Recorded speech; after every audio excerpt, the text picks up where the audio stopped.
yards. He's a monster. He's a monster. And by the way, on Grayson Metz last week, a strip sack and a career-high 8 tackles when he was filling in for Xander Mueller. But then again, the Wildcats will rely on another guy to stop the run, and that's Mac Uline. Yes, Mac had a great game last week, and the week before that he had 11 solos and 13 tackles. And this last week he came up with another nice game with 8 tackles. So, hey, listen, Mac Uline, I asked Coach his D-line, our defensive coordinator, I said, Timmy, why is he just putting together these games of now multiple double-digit tackles? He said he's just getting better and better every game. He studies, he works hard, he's in here first, leaves last. He is a linebacker. He walks, talks, and looks like a linebacker, just like his coach. Just like his coach, that's right. Well, those are our keys to the game as we get set for the Wildcats. The homecoming festivities underway here in Iowa City. Coming up, Ted will visit with Wildcat linebacker Mac Uline. This is Northwestern football presented by Wintrust from Learfield on 720 WGN. Hey, Wildcat fans, the 2024 football season is here, and SeatGeek is here to help you experience all the action. SeatGeek makes it easy to find tickets so you can be a part of all the touchdown celebrations this season. Whether you're buying or selling tickets to Northwestern football games or to any other live event in your area, SeatGeek is the place to do it. SeatGeek is the official ticket marketplace of the Northwestern Wildcats. The most disruptive idea in ticketing? A ticket that works. Expect the expected. SeatGeek.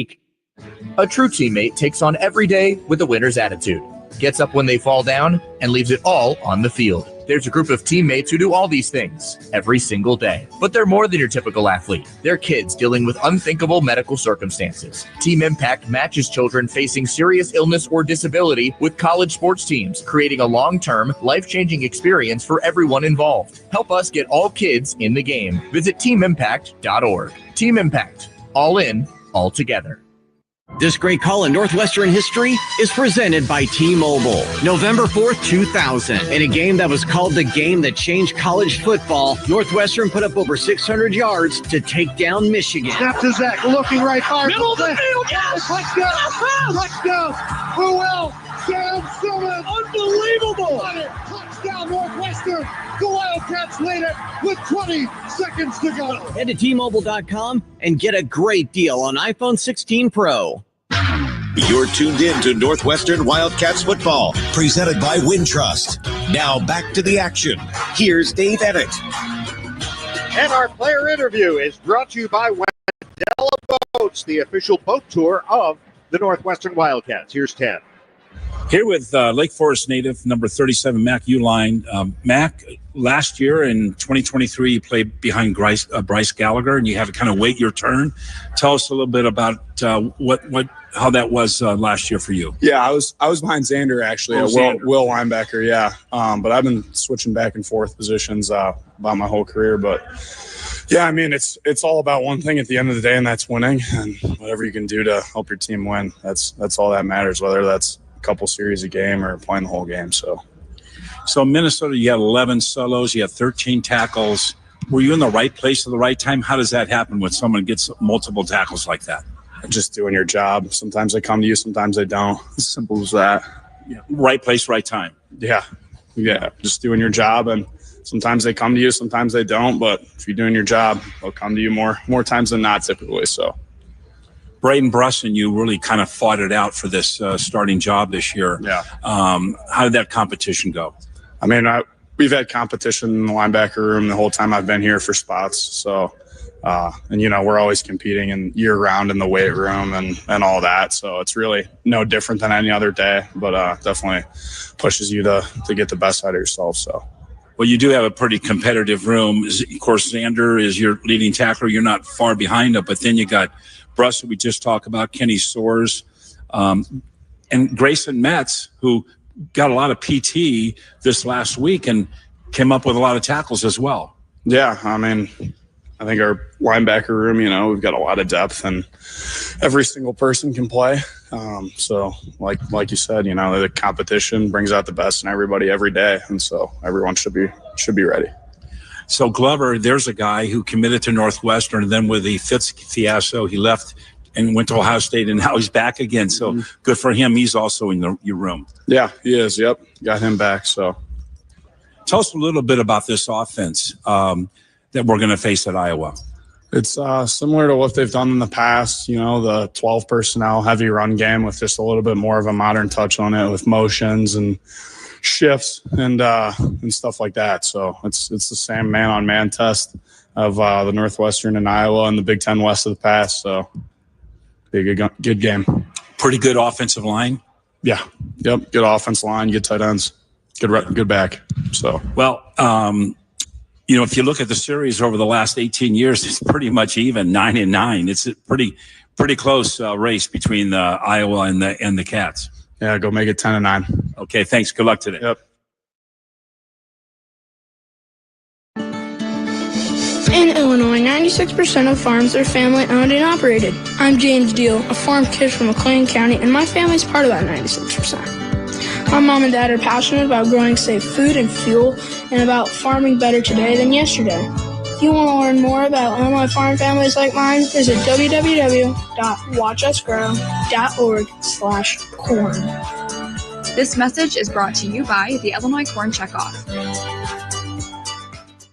We know you're a fan, but is Wildcat pride in your blood? Here's your chance to prove it. This season, Abbott and the Big Ten are kicking off the largest blood donation competition of our lifetime to fight one of the worst blood shortages in a generation. Simply visit bigten.org/Abbott to sign up for the We Give blood drive and help settle once and for all that Northwestern gives the most spirit. Again, visit bigten.org/Abbott to sign up. Are you ready for the ultimate transportation experience? Look no further than Windy City Limousine and Bus Worldwide, an official transportation partner of the Northwestern Wildcats. Our top-of-the-line fleet will cater to your every need. Sit back, relax, and leave the driving to our professional chauffeurs. Whether you're heading to campus, exploring the Windy City, or attending special events, Windy City Limousine has got you covered. Visit WindyCityLimos.com or call us at 866-94-WINDY to book your ride today. Stay windy and go Cats. Back to Chicago's Big Ten team. The Wildcats. Presented by Wintrust. Here's Dave Emmett with more Wildcat football. Our pregame interview with head coach David Braun, brought to you by the corn farmers of Mercer County, Illinois. Mercer County boasts nearly 700 farms, growing more than 25 million bushels of corn.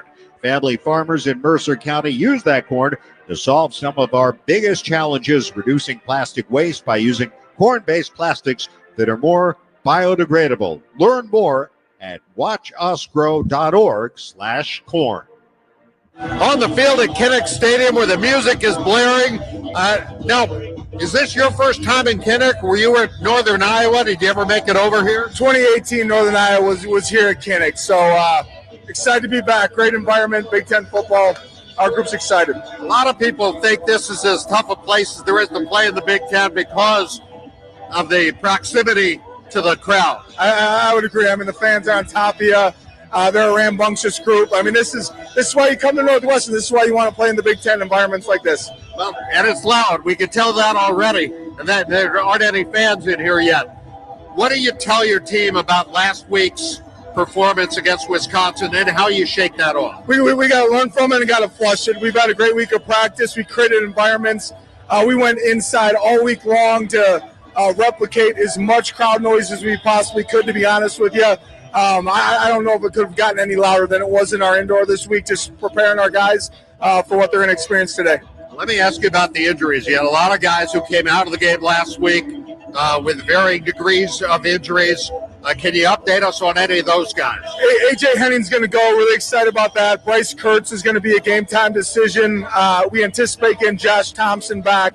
Xander Mueller, unfortunately, won't be able to go for us today, but we're hopeful to have Xander back here in the next couple weeks. You have to be encouraged by the play of your defense even after Xander went out, because once again your defense gave you a chance to win that game. Yeah, next man up, Grayson Metz is a veteran linebacker in our system. It has stayed ready, has prepared like the starter, and expecting big things out of him again today. Next man up mentality. We're playing with some good depth on that side of the ball. It's going to have to show up today against Iowa. lot of these games between these two teams have come down to special teams, including the game at Wrigley Field last year. Where do you need to be a little better in the kicking game than you were last week? It starts off with the base fundamentals, just getting off of blocks, keeping our leverage on kickoff, protecting our punter,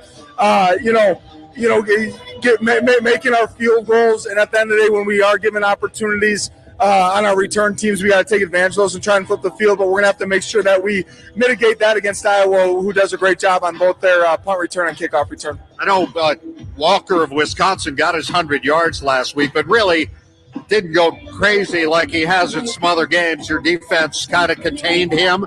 Is it a similar challenge here today against number 2? It really is. We got to tackle better than we did last week against, I would argue, the best back in the country.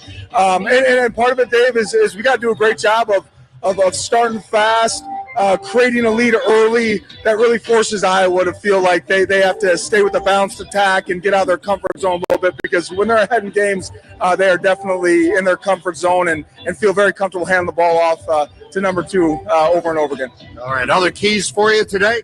At the end of the day, starting fast, got to tackle well, and we have to not only win the turnover margin, but the points off turnovers will be critical to win today. All right, thanks, Coach. Good luck. Thanks, Dave. Cats fans, don't come to the game on an empty stomach. Stop by Chick-fil-A Old Orchard and have them take care of your pregame meal.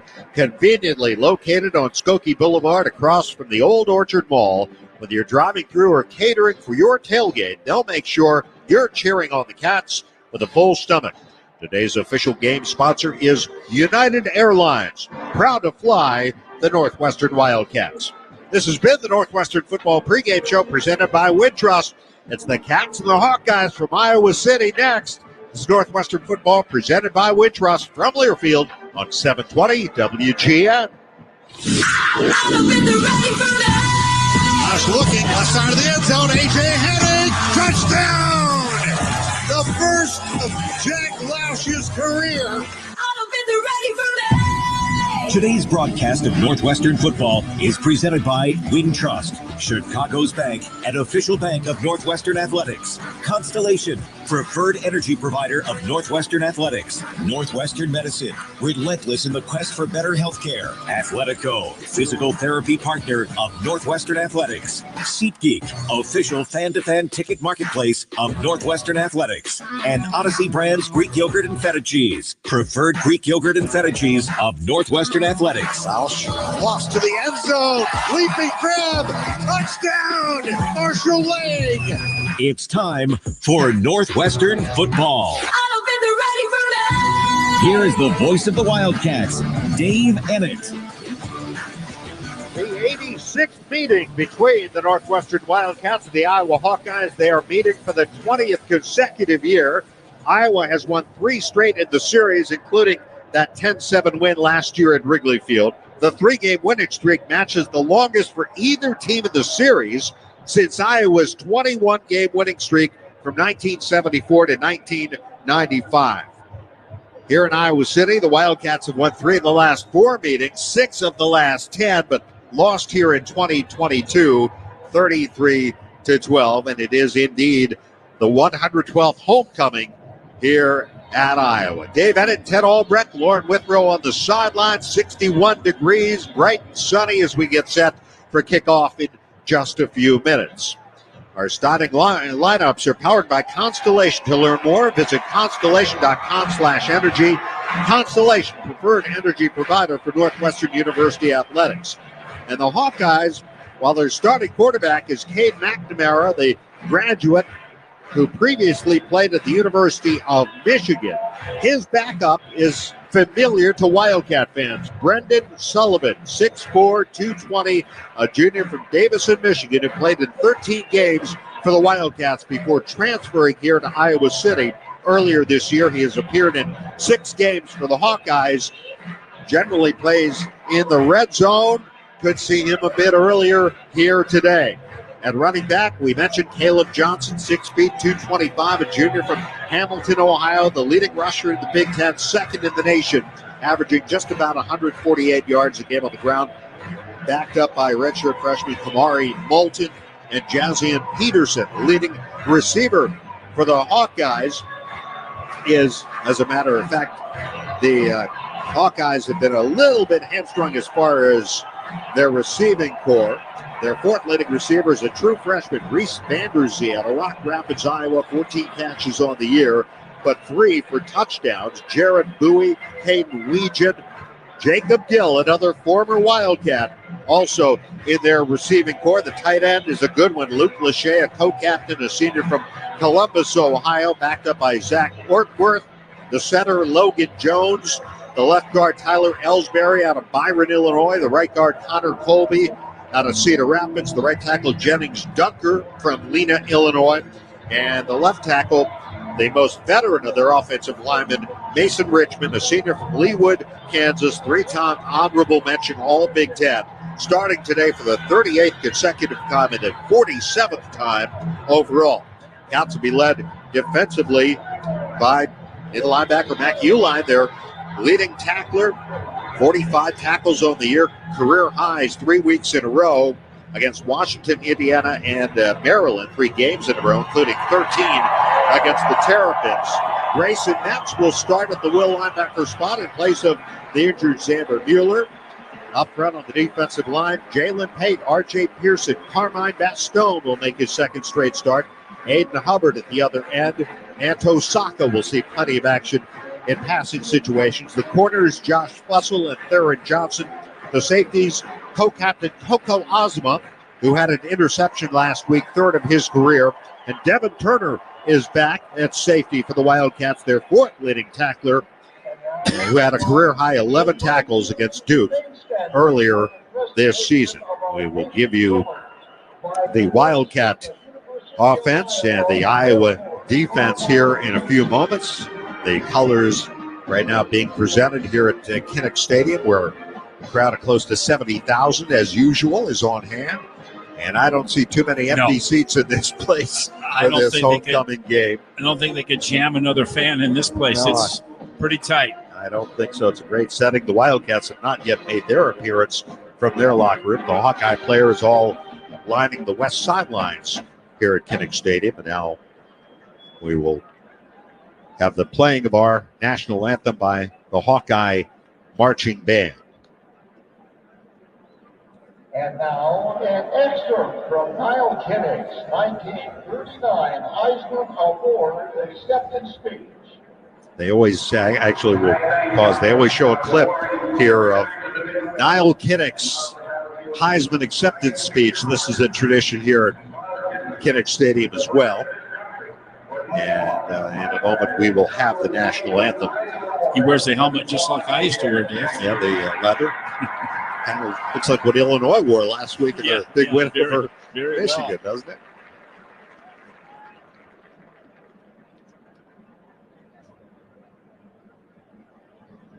And now we'll have the playing of our national anthem by the Iowa Band. Our national anthem.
We saw them practicing yesterday over our hotel. A couple of jets that just flew by.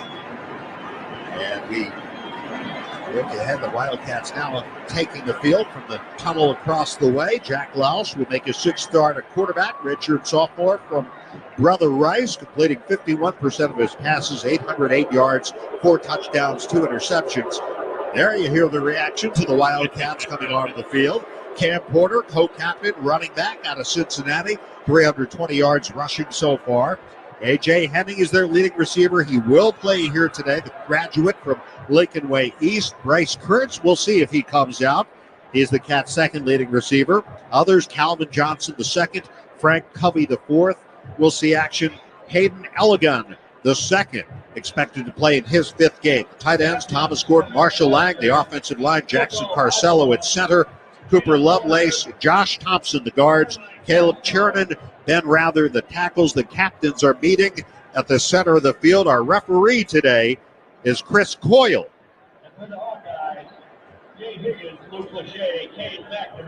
Welcome to today's game. Northwestern as the visitors. You'll call the coin toss. That's heads and tails.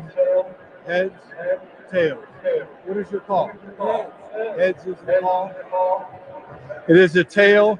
Iowa wants a toss and is going to defer their choice to the second half. Northwestern's going to receive. Which way would you like to kick? Go ahead and turn your backs to that goal. You know, I think the referees have stopped asking teams what they're going to do if they win the toss. They just automatically they're deferring. Great game, guys. The Cats will move from right to left as we see it here in the first quarter of play. They take all questions out of the situation. Yeah. Middle linebacker Jay Higgins, co-captain, leads the Hawkeyes in tackles, leads the Big Ten in tackles, 7th in the nation. The will linebacker Nick Jackson, a graduate, a former transfer from Virginia, is their second leading tackler. Sebastian Castro, defensive back, missed last week's game. He's out of Richards High School, but he's back today. Up front, the defensive line has Ethan Herkett, Deontay Craig at the ends, Y.A. Black, Aaron Graves, their sack and tackle for loss leader, is the left tackle. In the secondary, Deshaun Lee, Jamari Harris out of Montini Catholic are the corners. Quinn Schulte, Xavier Wampa, the safeties. And the Cats will get the ball first. And so a quick taste of what it's like to play quarterback at Kinnick Stadium here for Jack Lausch to start the game. We've started to give you our Athletico Physical Therapy Injury Update and pain. Start with Athletico. Visit athletico.com to request your in-clinic or virtual free assessment. Again, for the Wildcats, some question marks. We know that Xander Mueller is out. Dylan Roberts on the defensive line is out. Running back Caleb Kamalafe will miss his 2nd straight game. Drew Stevens will kick off for the Hawkeyes. All he's done so far this year is boom 24 touchbacks. Back deep for the Wildcats. Still the leading kickoff return man in the Big Ten, Joseph Hyman, averaging 27.6, 8th best in the nation. Here is the approach. Stevens, the swing of the leg, and overhead kick in the air, and it will sail over the head of Hyman, hit in the end zone, and the Cats will start from the 25 for the first offensive series of the game. And Dave, you mentioned the inside linebackers, but if you go ahead and add their 2 safeties, combine those 4 players are the top 4 tacklers on their defense, over 1,100 tackles in their career. These guys play tough defense, and they come downhill. All right, so the Wildcats come out. Now, Anthony Birsa is out there at right guard. It's not Josh Thompson. So that's a bit of a change. 2 receivers left, 1 to the right. Snap to Lausch, hands it off, and Cam Porter works his way out across the 25, picks up about 2 yards to the 27-yard line, and hit there by their middle linebacker, Jay Higgins. Iowa allowing 112.9 yards a game on the ground, 337 yards total offense. That's down from a year, or up from a year ago when they allowed 282. 4th fewest in the Big Ten, 7th fewest in the nation. 2nd and 8 for the Wildcats from the 27-yard line. Gordon motions to the left. Snap to Lausch, going to throw for the first time. Comes to the near side. Covey makes the catch, breaks the tackle. 30, 35, and out to the 40. And a first down. Frank Covey, the 4th, with his 7th catch of the year. Taken down by Higgins. First down for the Wildcats. They'll mark the ball out to the 39, a gain of 12 yards. Yeah, that was just a little hitch there. They got good protection. He caught the ball and then staggered forward about 3 yards for the first down. Great second effort there after the catch. 1st and 10 for the Wildcats from their own 39, opening series of the game. Two backs flanking the quarterback, Lausch. Fakes the handoff, being flushed in the pocket. Throws on the run, caught at the 40. 45 to the 50. Cutting inside and down inside Iowa territory. A.J. heading for a first down, brought down by Quinn Schulte. Good to have A.J. back in there. First down for the Cats to the Iowa 40-yard line. I love his play fake. A run to the left. He then rolls out to the right and hits A.J. wide open in between the linebacker and the safety, and then he does a lot of running after the catch. Heading wide to the right, C.J. Johnson in the slot. Covey to the left. 1st and 10 for the Wildcats at the Iowa 40. On a reverse. Here comes Heading to the near side. Got a long way to go, and he's going to lose yardage. Grabbed for a big loss out near midfield by Ethan Herkett. That just never materialized. And A.J. is dropped for a loss all the way back at the 47-yard line, a loss of 7. Yeah, one of the reasons why, Dave, is their defensive end was unblocked. You got to put a helmet on him. So all he had to do from his right end spot is keep penetrating into the backfield. Henny comes around on that reverse, and he was right in his way. No way that was going to work. 2nd down and 17 for the Wildcats. The Iowa 47-yard line, opening series of the game, no score. Snap to Lausch. Takes it himself off the left side. Gets a block to the 40, 35. And inside the 35 down to the 33-yard line. He gets back that loss and a bunch more down to the 33-yard line. And brought down there by Deshaun Lee. It's going to bring up a 3rd down and 3 as Jack Lausch gets back on 2nd and 17. Picks up 14 yards. That was just an outside zone read. The defensive end crashed. He pulled it out of the running back, and then he picked up the necessary yards to get it where it's now manageable at 3rd and 3. That was a really good read by Jack Lausch, the quarterback. Wildcats on 3rd down, last in the Big Ten at 27%. 3rd and 3 at the Iowa 33-yard line.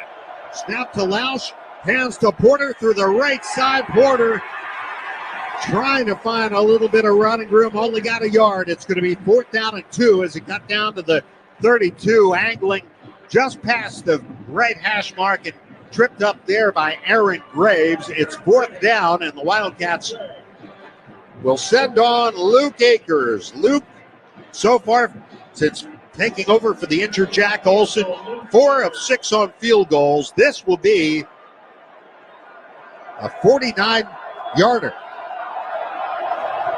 Just inside the 40 is where they mark it. Here's the snap. Kick on the way. End over end kick is not going to get there. Missed it wide to the right. And Iowa takes over after a promising drive for the Wildcats. Comes up short on 3rd down and 3, and then 4th and 2. The field goal missed. Timeout. 10:57 to go. First quarter. The Hawkeyes take over. No score. This is Northwestern football presented by Wintrust from Learfield on 720 WGN. At U.S. Waterproofing, when we're called to fix a basement water problem, we get it fixed right. Our experts will diagnose and educate you on all the issues contributing to your basement seepage problems and guide you through customized solutions that will fit your needs. We make it easy every step of the way, and we'll treat your home with the same care and attention we'd give our own. Schedule your free consultation today at uswaterproofing.com and enjoy no interest if paid in full in 1 year. U.S. Waterproofing. A better basement starts with us. America has an undeniable, unstoppable energy. At Constellation, our energy matches yours. We're generating electricity 24/7 with hydro, wind, solar, and the nation's largest carbon-free nuclear fleet. Enough clean energy to power 15 million homes today, and a commitment to helping you build a brighter tomorrow. Power on, America. Learn more at constellationenergy.com/poweron. Hey Northwestern, want to turn your dorm dreams into reality? At the Wayfair store in Wilmette, get inspired and shop for all your dorm essentials. We're talking futon, mini fridges, bedding, and so much more. All at can't-miss prices that work for every budget, so you can get back to what's important game day. Go Wildcats! Head to the Wayfair store in Edens Plaza, Wilmette, and show your Northwestern student ID for 10% off. Offer valid through 12/31/24 at the Wayfield store in Wilmette, Illinois. Must show a current student ID to qualify. Certain exclusions apply. See store associate for details. Wayfair, every style, every home. Back to Chicago's Big Ten team. Here's Dave Ennett and Wildcat football. When you're out of town and want to keep up with live college sports, be sure to download the new Varsity Network app. Available for both Apple and Android. Listen to college sports live with the Varsity Network app. Dave Ennett, Ted Albrecht, Lauren Withrow on the sidelines. We'll hear from Lauren as time permits. No score first quarter. Hawkeyes get the ball for the first time, starting for their own 32 after Luke Akers missed a 49-yard field goal attempt. You know, talking to Coach Braun this week about his 52-yard attempt last week against Wisconsin. That was his first attempt. He really hit like three inches behind the ball. He didn't hit it square, and it looked exactly the same type of kick. It didn't have any velocity on it whatsoever. Never even got to the crossbar. Hawkeyes have two receivers to either side. Tight end Zach Ortworth, one of two receivers to the right. And what you're going to see here from their offense is a lot of 12 personnel, one back, two tight ends. That's what we got right here. Lachey is on a wing to the left. Running back is Caleb Johnson. To the right of the quarterback, McNamara, is going to throw on first down. Throws under the coverage. Lachey, who's shoved out by Theron Johnson right at the 35-yard line. A gain of just about 3 yards on the play. Johnson, the Wildcats' third leading tackler and the Big Ten's leader in pass breakups on the year, with 9 pass breakups plus an interception. Second down and 7 here. Iowa for their own 35. This time, McNamara ducks down under center. Receivers left and right. Running back is Johnson behind him. Takes, hands it off. Caleb Johnson running right. He's going to lose yardage. Penalty markers come flying in as well as he's taken down on the play. Offense, number 65. And Aiden Hubbard. First down. But as you could hear, there was a holding call on the play. And that was a jailbreak at the point of attack. You had a lot of purple helmets in the backfield. Remember, 2 weeks ago at Maryland, this defense put together. Has declined the penalty. It's third down. This defense put together 9 TFLs, and guess what? By 9 different defensive players on Northwestern. So that was key. 2 guys in the backfield before he had a chance to even think about turning the corner. Loss on the play, third down and 10 for Iowa. The Hawkeyes on third down, 45%, 6th in the Big Ten. They'll operate for the gun. 2 receivers left, 1 to the right. McNamara looks it over. Cats will rush 4. Some jumping on the line. Anto Saka at the right end spot. Came across. Penalty marker down.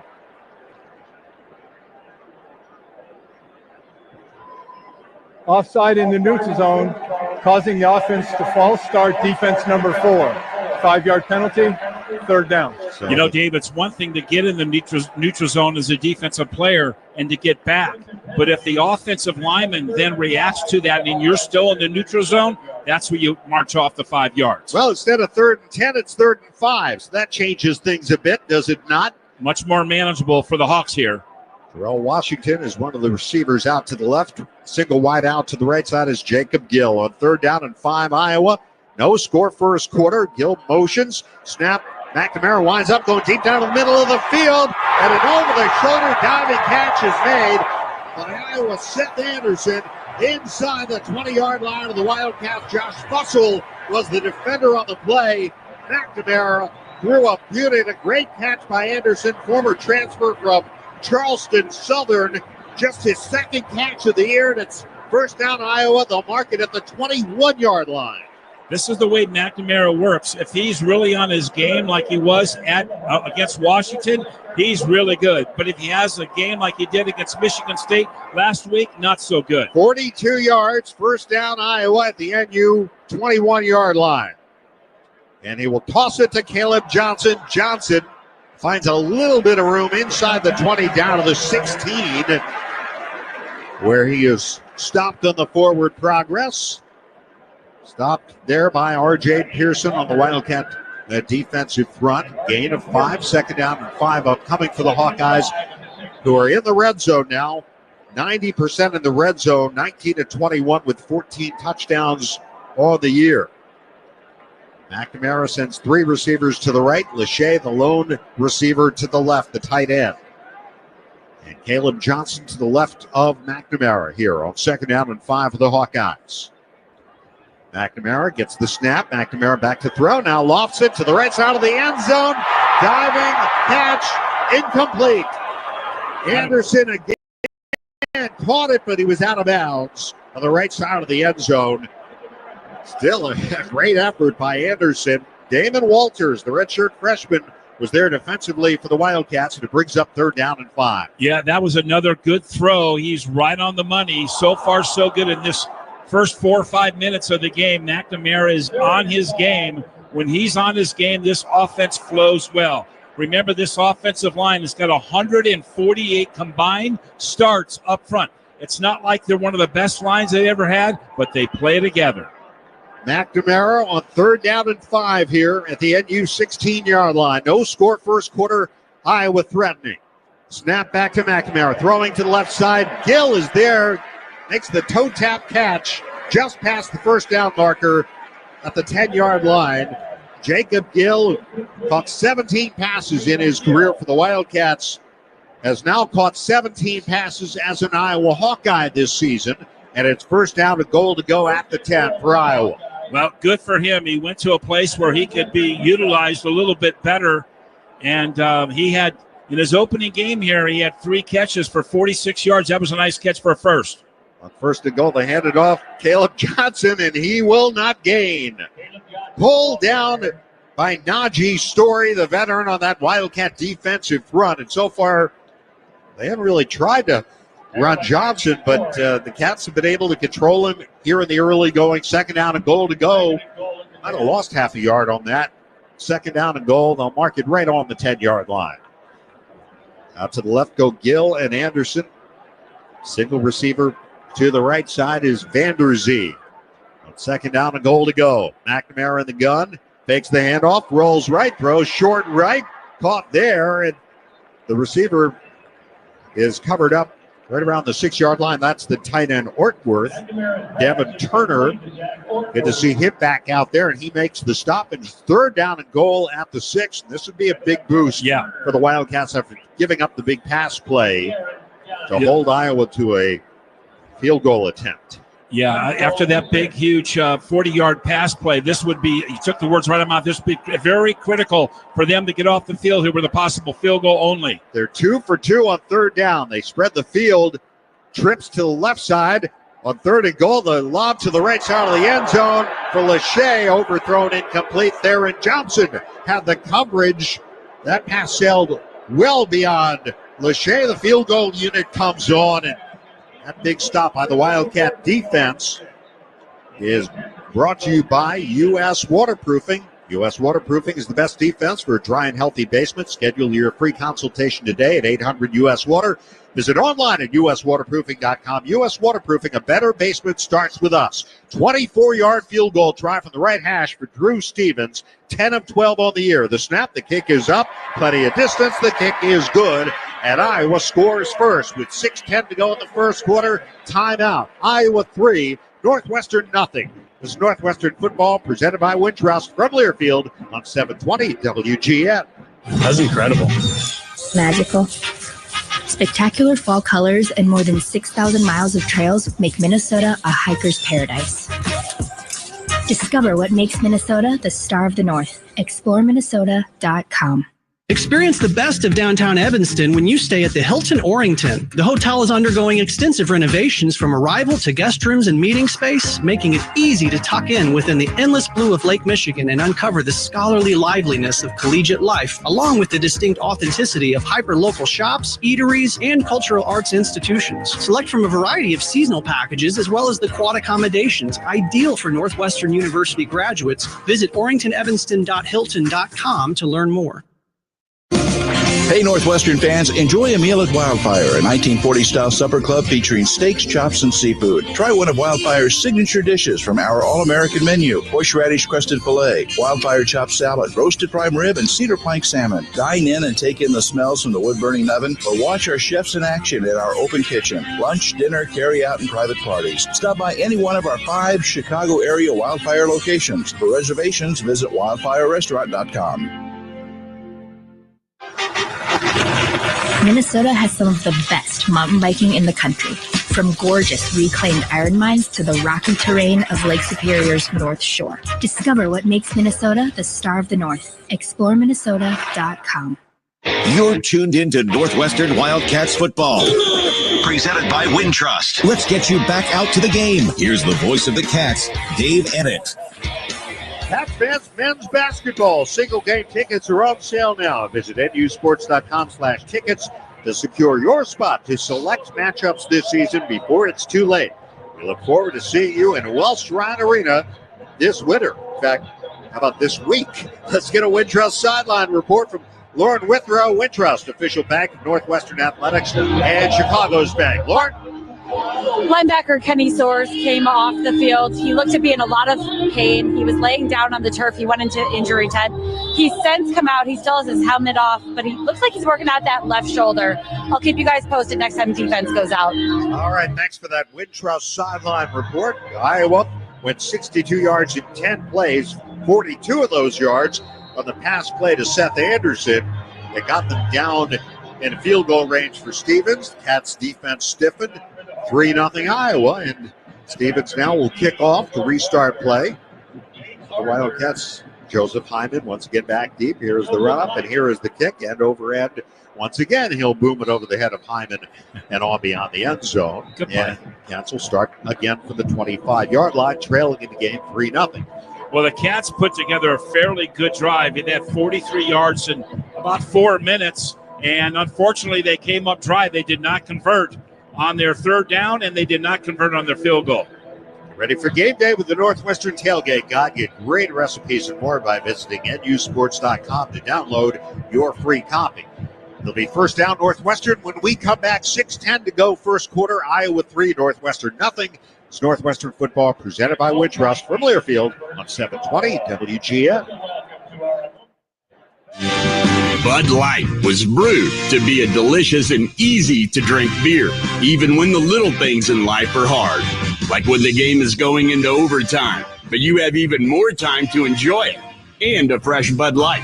Bud Light, easy to drink, easy to enjoy. Pick up Bud Light at your local retailer today. Enjoy responsibly. Anheuser-Busch Bud Light Beer, St. Louis, Missouri. Hey, Wildcat fans, the 2024 football season is here, and SeatGeek is here to help you experience all the action. SeatGeek makes it easy to find tickets so you can be a part of all the touchdown celebrations this season. Whether you're buying or selling tickets to Northwestern football games or to any other live event in your area, SeatGeek is the place to do it. SeatGeek is the official ticket marketplace of the Northwestern Wildcats. The most disruptive idea in ticketing? A ticket that works. Expect the expected. SeatGeek. Every day we rise so that together we shine.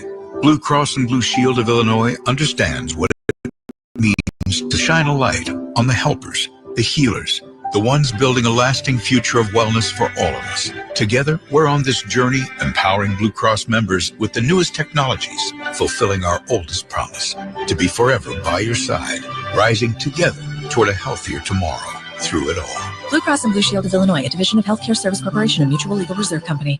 You're tuned in to Northwestern Wildcats football. Here's the voice of the Cats, Dave Ennett.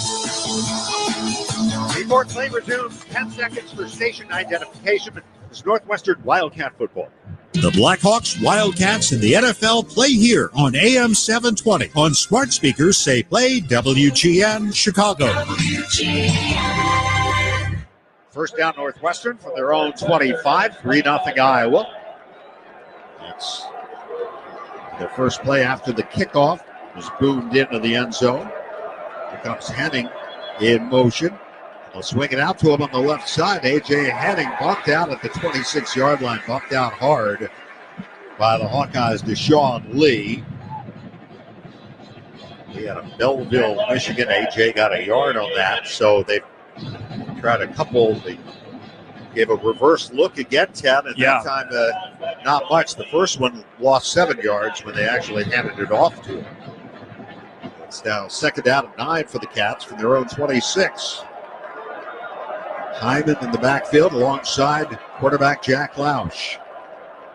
And the handoff will go to Hyman, taking it wide to the break. Gets a block from Mike, ducks outside and angled out near the 30-yard line, short of the first by about 6. Jay Higgins chases him out. Got about, they're going to mark it at the 28, so it's going to be third down and 7.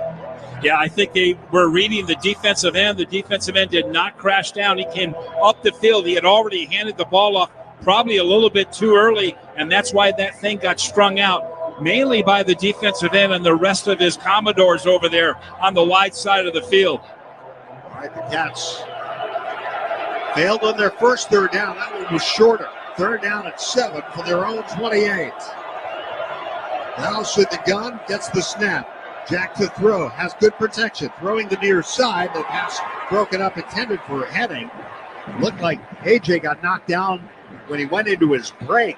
Jamari Harris out of Montini had the coverage, and the Cats go 3 and out. Yeah, it looks like their feet got kind of caught up a little bit. Henning then was falling down as the ball came to him. He was uncatchable because he was literally on his back like a turtle. Unfortunately, if he had stayed up, that might have been enough for a first. Luke Akers on the punt. Caden Weegan, the deep man. At least he's not Cooper DeJean anymore.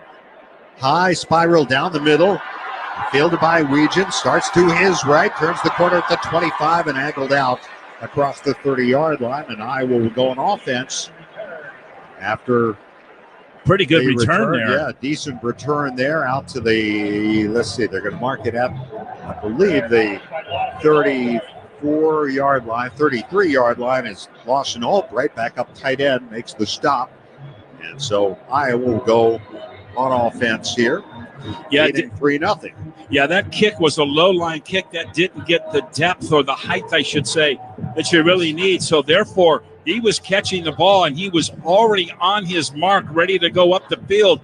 And the defenders, the people that are coming and playing that punt, they were at least 10, 12 yards from the return man. It was a 51-yard punt and a 12-yard return for Weegan.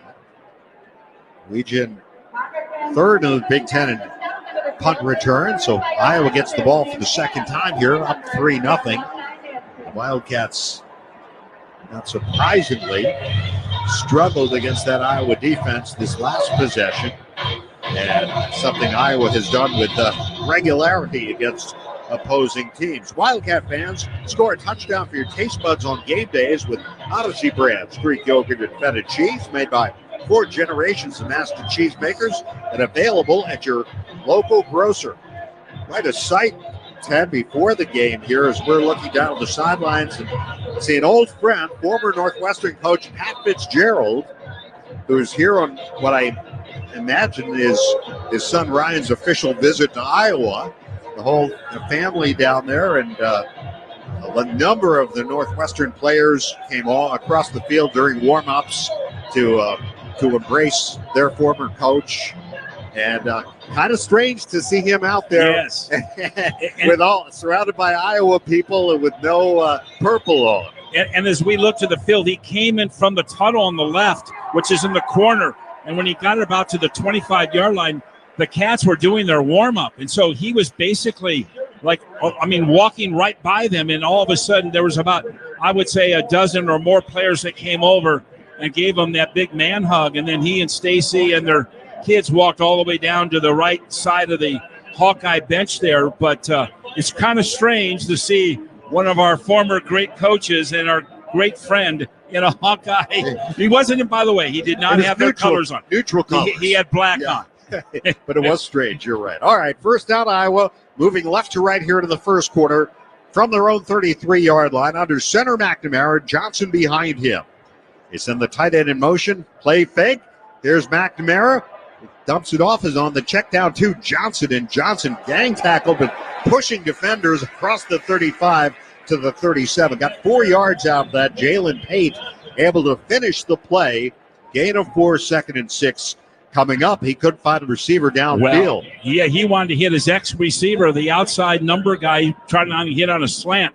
But then he got one-on-one coverage, and he got pressed literally in the first 4 yards of that route. There was nowhere to go, so he dumped it off to a star running back.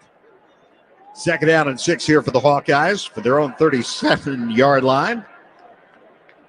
And Anderson in motion this time, and he'll get the handoff and tries to stiff arm a man. He couldn't do it, and it's Damon Walters, the redshirt freshman. What a play in the open field by this guy who last week had 11 tackles playing for the injured Devin Turner, and this time one-on-one takes down Anderson for a loss back to the 36-yard line. It's going to be 3rd down. He played that perfect. You mentioned 11 tackles last week, Dave. He had 8 solos, and you could see why he adds another solo to his tackle chart. Very good open field tackle behind the line of scrimmage. 3rd down for the Hawkeyes. 7 yards to go from their own 36-yard line.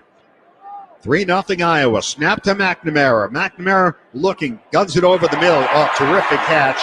And a 1st down across the 45-yard line. And that was Luke Lachey, their tight end, co-captain, 22nd catch of the year. Coco Ozma had the coverage, but that pass thrown perfectly, just high enough for McNamara to get it to where Lachey could come down with it. Well, so it's a 1st down. Let's remember, Lachey is 6'6", and he carries 250 on his body. That was a perfect catch by him.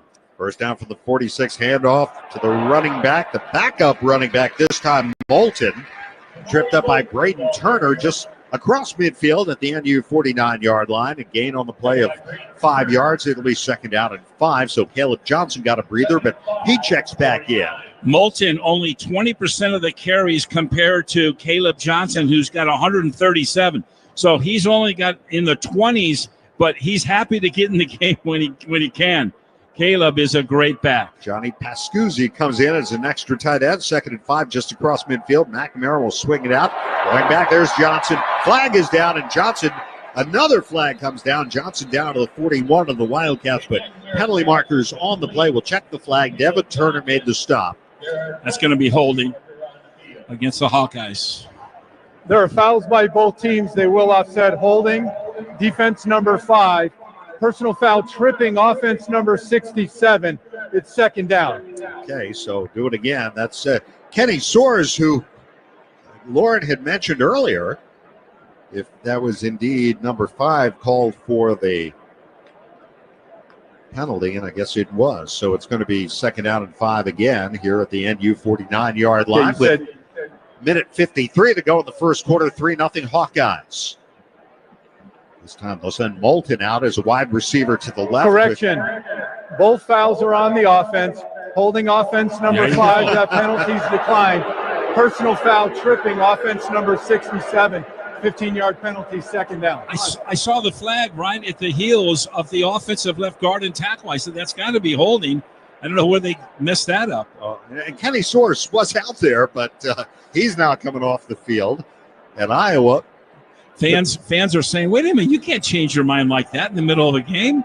What are you doing? Well, I don't think they changed their mind. They just corrected their own error. So it's going to be 2nd down and 20 here for the Hawkeyes, who lead 3-0 from their own 36-yard line.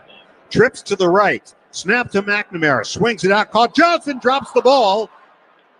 Incomplete pass. Ruling on the field is an incomplete pass. It's 3rd down. 3rd down and 20. Braden Turner was bearing down on him and was thinking about a scoop and score there, but that was immediately ruled. There was no question that's just an incompletion, just a drop by Johnson, who has caught 16 on the year. Well, they had 2 wide receivers on the wide side of the field. They flipped out him to this little swing pass, and both of the wide receivers missed their men, and that's why Northwestern had guys around that if he did catch it, he would have been tackled behind the line. Vanderzee split to the left, trips to the right. 3rd and 20 Hawkeyes for their own 36. Snap to McNamara in the gun. Rushes on. McNamara sets up. Now he's hit as he throws. Ball hangs in the air, and it's intercepted by the Wildcats. Josh Fussell angling right to the 40, 45, and tripped up near midfield. They're going to call this back. Roughing the passer. Oh, yeah. I saw it. Personal foul. Roughing the passer, defense number 4. 15-yard penalty, automatic first down. It was a bang-bang play, but it was right in front of the head official with the white cap on. And anytime it's a bang-banger, chances are it's going to go right over to the offensive player, in this case, the quarterback. So 3rd and 20, you intercept. You got the ball in midfield. Now, fresh set of downs here for the Hawkeyes, and they're into Northwestern territory. Yeah, what a turn of events. All he really had to do, he buried him with his shoulder and buried him to the ground. All he had to do is maybe push him with his hands versus lean his body into it and then, just kind of slam him down. That was Anto Saka, number 4. That hurts. First down, just across midfield. Handoff Moulton. Moulton drives inside the 50 to the 46, got 3 yards and ran into Grayson Metz. First-time starter at will linebacker today out of Glenbard West. 2nd down and 7 upcoming at the 46-yard line of the Wildcats. 3-0 Iowa. Final minute, first quarter. Of course, at the end of the first, you have the wave as the Children's Hospital. You can see everybody in the windows over there, all the kids, families, staff already in the windows waiting for the waves from 70,000 plus here in Kinnick Stadium at the end of the first quarter. 2nd down and 7 here at the NU 46-yard line. Snap to McNamara. Hands it off to Moulton again, and Moulton finds running room straight ahead inside the 40 down to the 38-yard line, a gain of 8, and runs into Devin Turner, their best running play of the day, and a first down for the Hawkeyes. And that's going to be the final play of the first quarter. Cats fans, Northwestern trusts IAS branding with the Wildcats brand. Let IAS branding, proud partner of Northwestern Athletics, be the solution for your branded merchandise and promotional products. Visit IASbranding.com to learn more. End of 1 here in Iowa City. It's Iowa 3, Northwestern nothing. Back for the second quarter in a moment. It's Northwestern football presented by Wintrust from Learfield on 720 WGN. At U.S. Waterproofing, when we're called to fix a basement water problem, we get it fixed right. Our experts will diagnose and educate you on all the issues contributing to your basement seepage problems and guide you through customized solutions that will fit your needs. We make it easy every step of the way, and we'll treat your home with the same care and attention we'd give our own. Schedule your free consultation today at uswaterproofing.com and enjoy no interest if paid in full in 1 year. U.S. Waterproofing. A better basement starts with us.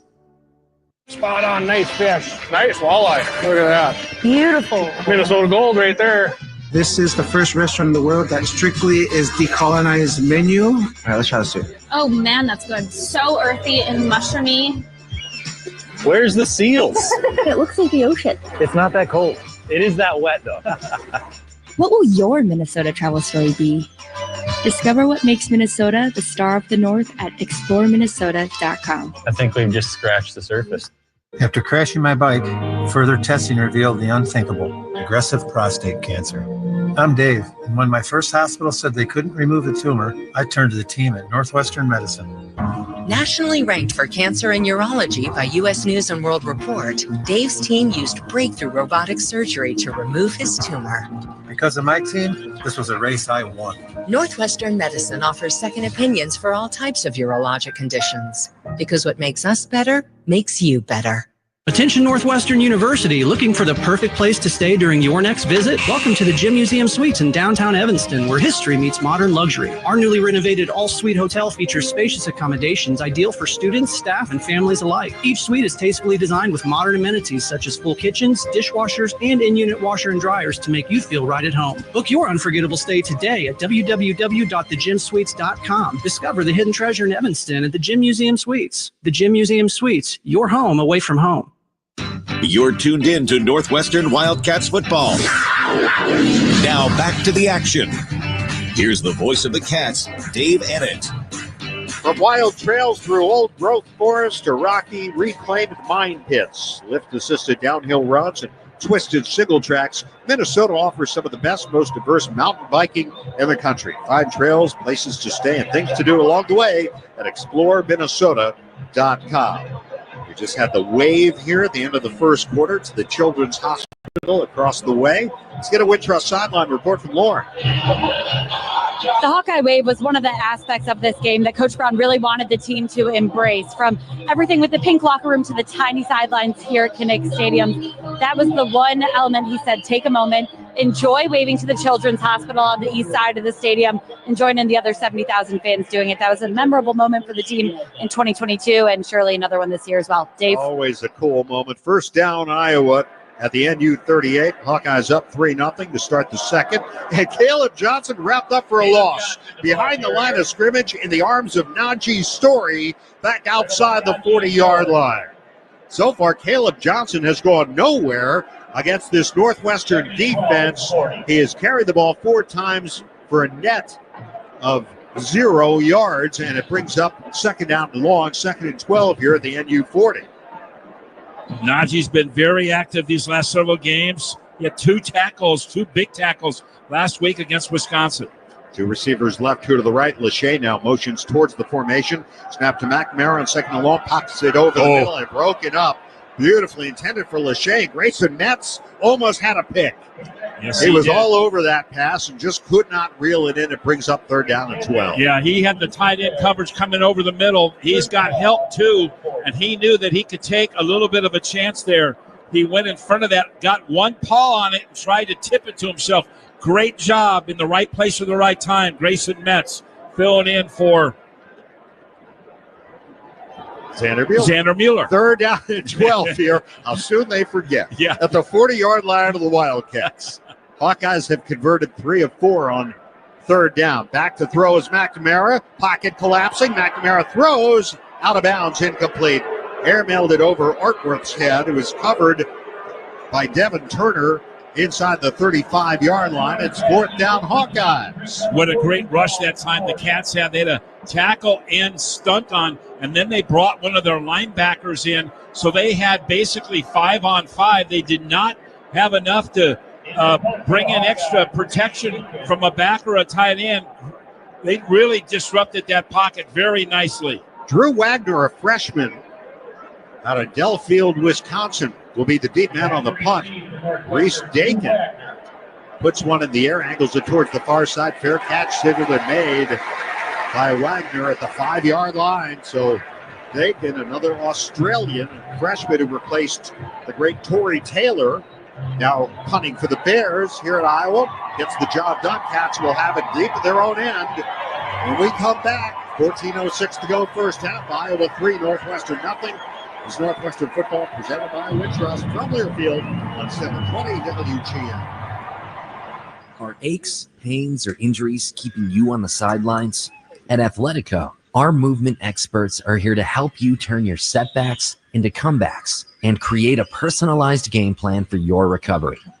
With no prescription or referral needed, Athletico Physical Therapy is where your comeback story begins. Get started today by scheduling a free assessment at athletico.com. Physical therapy partner of Northwestern Athletics. Backlot Coffee is a community coffee shop located in the neighborhoods of Evanston, Old Irving Park, and Lincoln Square. At Backlot Coffee, we strive to be a comfortable, stimulating, and diverse community where people come together. We work hard each day to surprise our guests with kindness. Visit us at backlotcoffee.com. See you around the neighborhood. Here's the secret to a beautiful lawn. This is Tonya Corey of Green Tea Services Lawn Care. 2 words, aeration, overseeding. It lets air, water, and nutrients down to the roots for a healthy green lawn. Call now for a free fertilizer application when you get an aeration and overseeding. For details on your free fertilizer application, call 800-5-GREEN-TEA. Green Tea Services, service to a green tea. 800-5-GREEN-TEA. Or visit greenteaservices.com. You're tuned into Northwestern Wildcats football. Let's get you back out to the game. Here's the voice of the Cats, Dave Ennett. The cheers are for the Iowa women's basketball team. Caitlin Clark and company, Lisa Bluter, their coach, who has since retired, but out there being recognized on the field during the timeout. And this crowd has a little extra juice after that. Yeah. Meantime, the Cats are pinned back on their own 6, trailing 3-0 with nearly the entire second quarter to go. I saw her play at Welsh Ryan Arena on January 30th, and they were waiting in lines starting at 10 in the morning. Lisa Bluter was honored at the Chicagoland Sports Hall of Fame the other night at Wintrust Arena. Who doesn't love Caitlin Clark? Wow. Okay, back to football, Dave. Cats break the huddle. Pinned back in their own end. They had some troubles at this end of the field last week. Now standing in his own 1 in the shotgun. Turns, hands it off. Cam Porter chugging out across the 7 and then driven back. Pushed back, I believe that was Jay Higgins again. We've called his name quite a bit already. Higgins, their top tackler, All-American a year ago when he had 121 tackles. Gain of 2, second down, and 8 for the Wildcats from the 8. 3-0 Hawkeyes here early in the second quarter.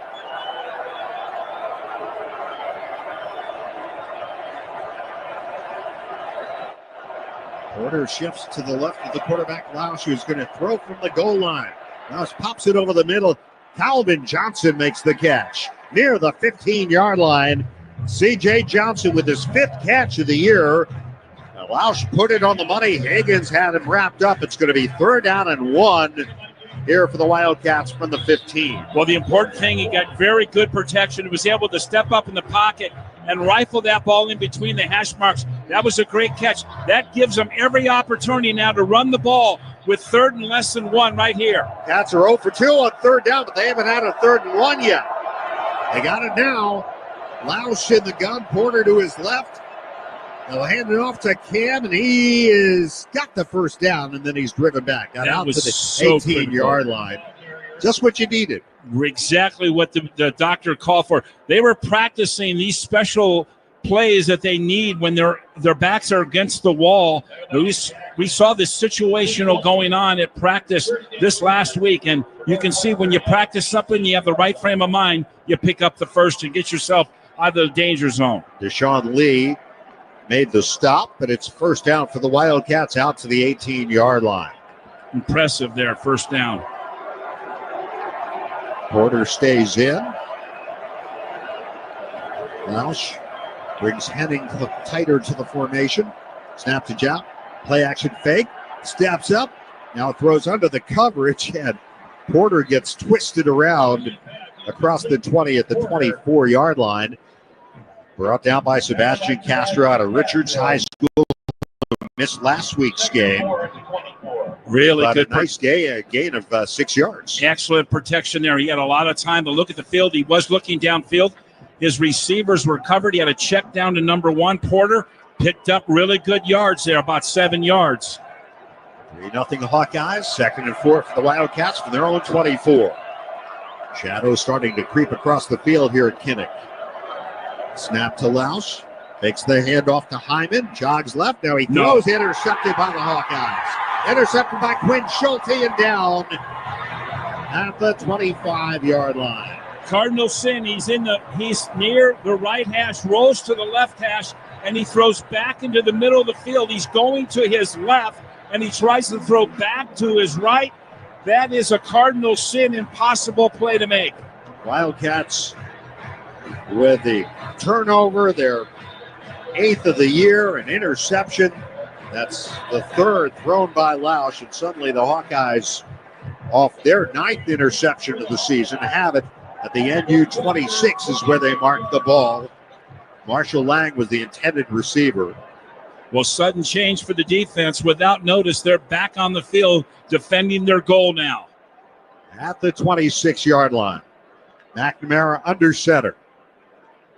He'll hand it off, and Johnson is met by Uline, and then help arrives, Hayden Hubbard among others, and they drive him back. He only got about a yard.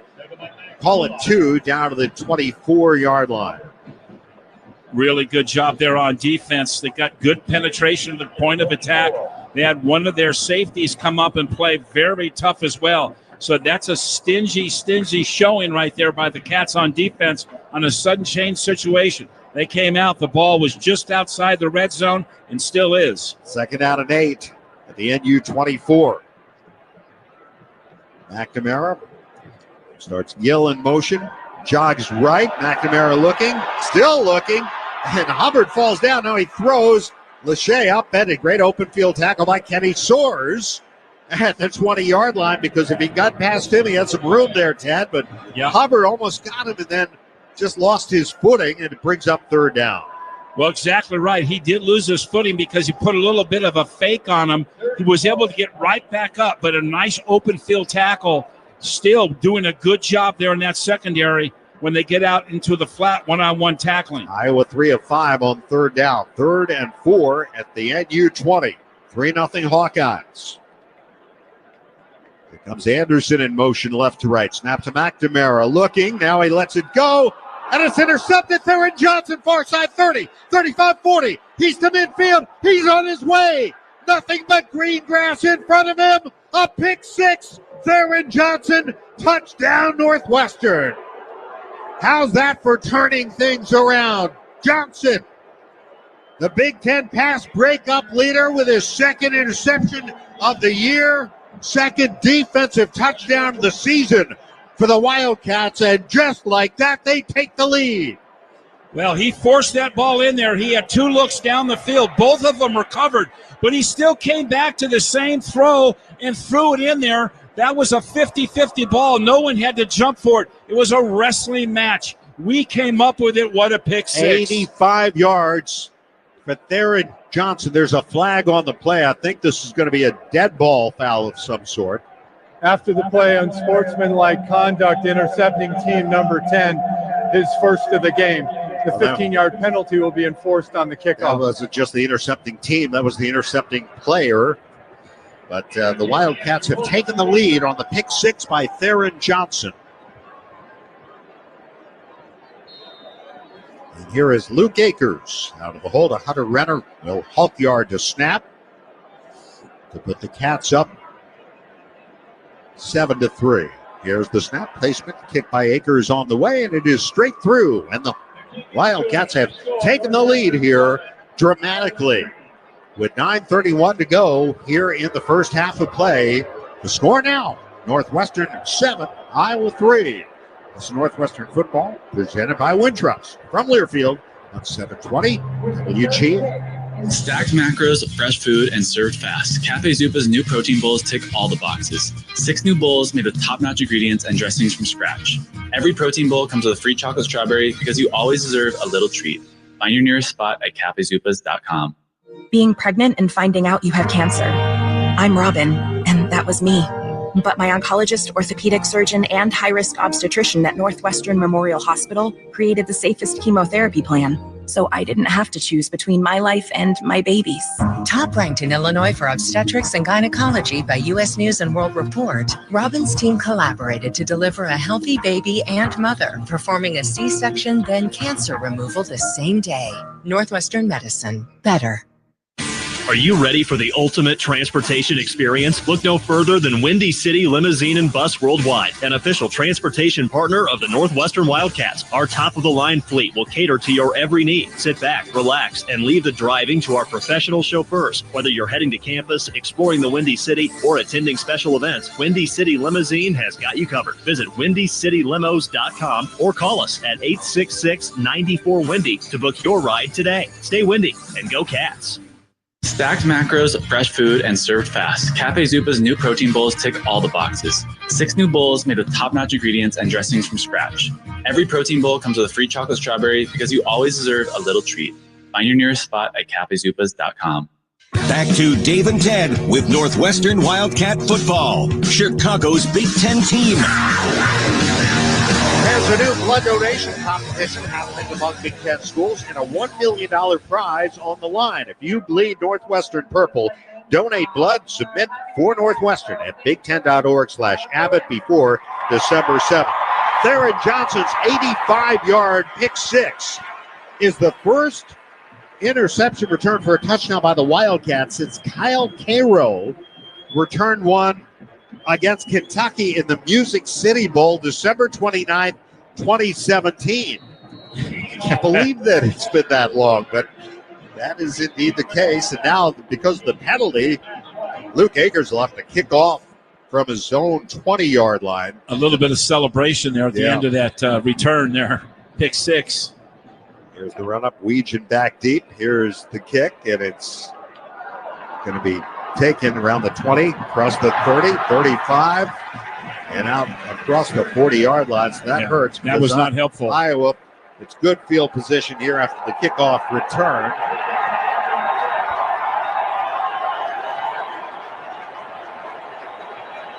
I'm not sure what they're cheering about.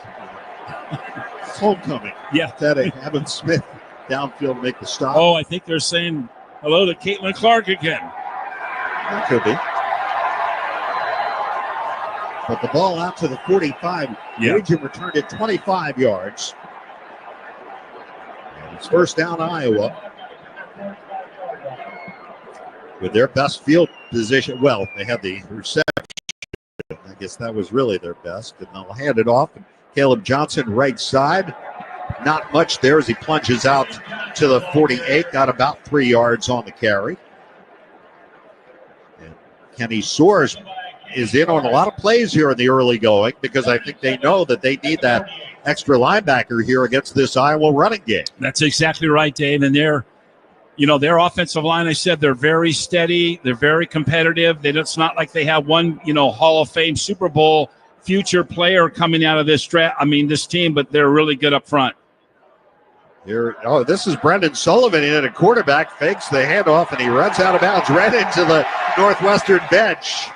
He looked pretty quick, didn't he? Well, we've seen that before. Grayson Metz chases him out. It brings up 3rd down and 1. So now, Brendan Sullivan playing in his 7th game. We might see something here because of that pick 6. We might see them go with Sully here. They mark it at the 49 is where they say he went out. So it's going to bring up 3rd down and 4 here just across midfield. Jared Bowie is the wide receiver out to the right side. Sullivan in the gun. Starts Johnson in motion. Now he comes set. Snap to Sullivan. Going to throw it. Dumps it out to the right side. And Jacob Dill, another former Wildcat, tripped up by Turner. Great tackle. Braden Turner. Short of the first. It's going to be 4th down. And Sully's what Kirk Ferentz opts to do. He's going to punt. Yeah, Sully's kind of going, let's go. And they go, no, wait a minute. It's a lot of game left. And David Braun and the entire coaching staff motioning to Drew Wagner to steer clear of this ball because this could be tricky here. In the meantime, Reese Dakin to punt for the 2nd time out of Melbourne, Australia. True freshman. Replaced another Australian in Torrey Taylor here at Iowa. And a timeout taken by the Wildcats. Good call by Coach Braun there. They came out in a little bit of a huddled formation versus coming out and their normal punt protection set. They came out all huddled around the ball. Then they dispersed out to their positions. Doesn't look good. Let's start over again.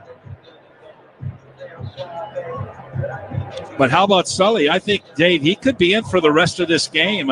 I mean, this is the way McNamara goes. If he's not playing well, the team does not play well. They can't make up for, a pick 6 like that. They were going down for who knows. I mean, they got a turnover, and they were going to take advantage of it, either a field goal or a touchdown, and what goes back the other way. 7-3 Northwestern with 7:23 to go in the half, and now they will punt after the Northwestern timeout. Wagner standing around the 5-yard line. Dakin dropped his other one down at the 6. But I don't think Wagner's going to field this one inside the 10. Let's see. Here's the snap. Here's the kick. End over end. And it will sail over the head of Wagner. And it goes out of bounds inside the 5. That's left. Well, they're going to mark it out again at the 6, but this time it was the pump and corner kick. These Australians should not be legal to come over here and do this to us. Oh, they're vicious. Cats again have to be very careful here. Starting from their own 6-yard line for the 2nd straight possession. Boy, what a 3-and-out by the defense. Great job. Jack Welsh has them huddled up. And they break the huddle. So Pearson, the redshirt freshman, gone the whole way in the right guard spot thus far. Lausch in the gun. It's Marshall Lang in motion. Left to right. And Lausch going to throw for the end zone. Pocket collapsing. And he lunges forward. Herkett tried to bring him down in the end zone, but they're going to mark him at the 1. Max Llewellyn make that. I'm sorry, Max Llewellyn out of Urbandale, Iowa, junior, is the guy credited with the takedown. Yeah, he's going to throw that away. He knows that if he's doesn't see anything open within 2 seconds, the ticker in his head's got to go. I'm going to get rid of this ball. He hung on to that thing way too long. First sack of the game for either team, 18th of the year. The field is under review. Yeah, that was not a safety. Take a look at it. Yeah. I think he was out. But they are going to take a look, and this close shave instant replay is brought to you by Barbasol Shaving Cream. Feeling great starts with a great shave, and a great shave starts with Barbasol's thick and rich moisturizing lather. Start your day off right with Barbasol. Well, we should remind everybody the defensive coordinator's been here for a half a century, and his name is Phil Parker, and he owns just about every defensive record imaginable as a DC. Very, very, very unpredictable. And I should say also very predictable. You know what you're going to get with him. I think nothing exotic, really. No. It's what I was always done. And they recruit very good defensive players here, and players want to come here and play defense, and that's kind of the difference, and they really do a good job under his tutelage. Let's get a Wintrust sideline report from Lauren Withrow. Lauren? Cornerback Darren Johnson finally got the Cats on the board with the Cats' first pick 6 of the season. He did get that celebration penalty after, and I'll tell you, Darren absolutely sets the tone when it comes to energy and intensity in practice. He's putting up that type of effort every single play, trying to intercept his teammates. So, well, obviously the penalty, not something you want to see. Coach Braun has gone on the record saying he'll take penalties if it's coming from guys celebrating big plays just like that. After review, the runner's knee was down with the ball in the end zone. The result of the play is a safety. Well, that's the third safety this season on this offense. If you go back all the way, it started with Washington with intentional grounding in the end zone, and then last week, Lausch was tackled in the end zone. And here, when's the last time? Look that up, Dave. When's the last time an offense gave up 3 safeties in one season so far? I'm not going to look it up. No, you'd probably be well into that.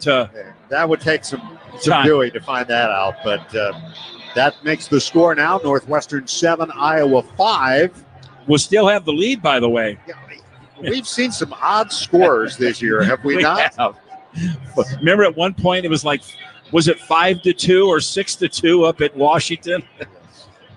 So now Luke Akers will be kicking from the 20 again. Yeah. And he will tee it up. And Iowa will get the ball right back. So sack goes as a safety.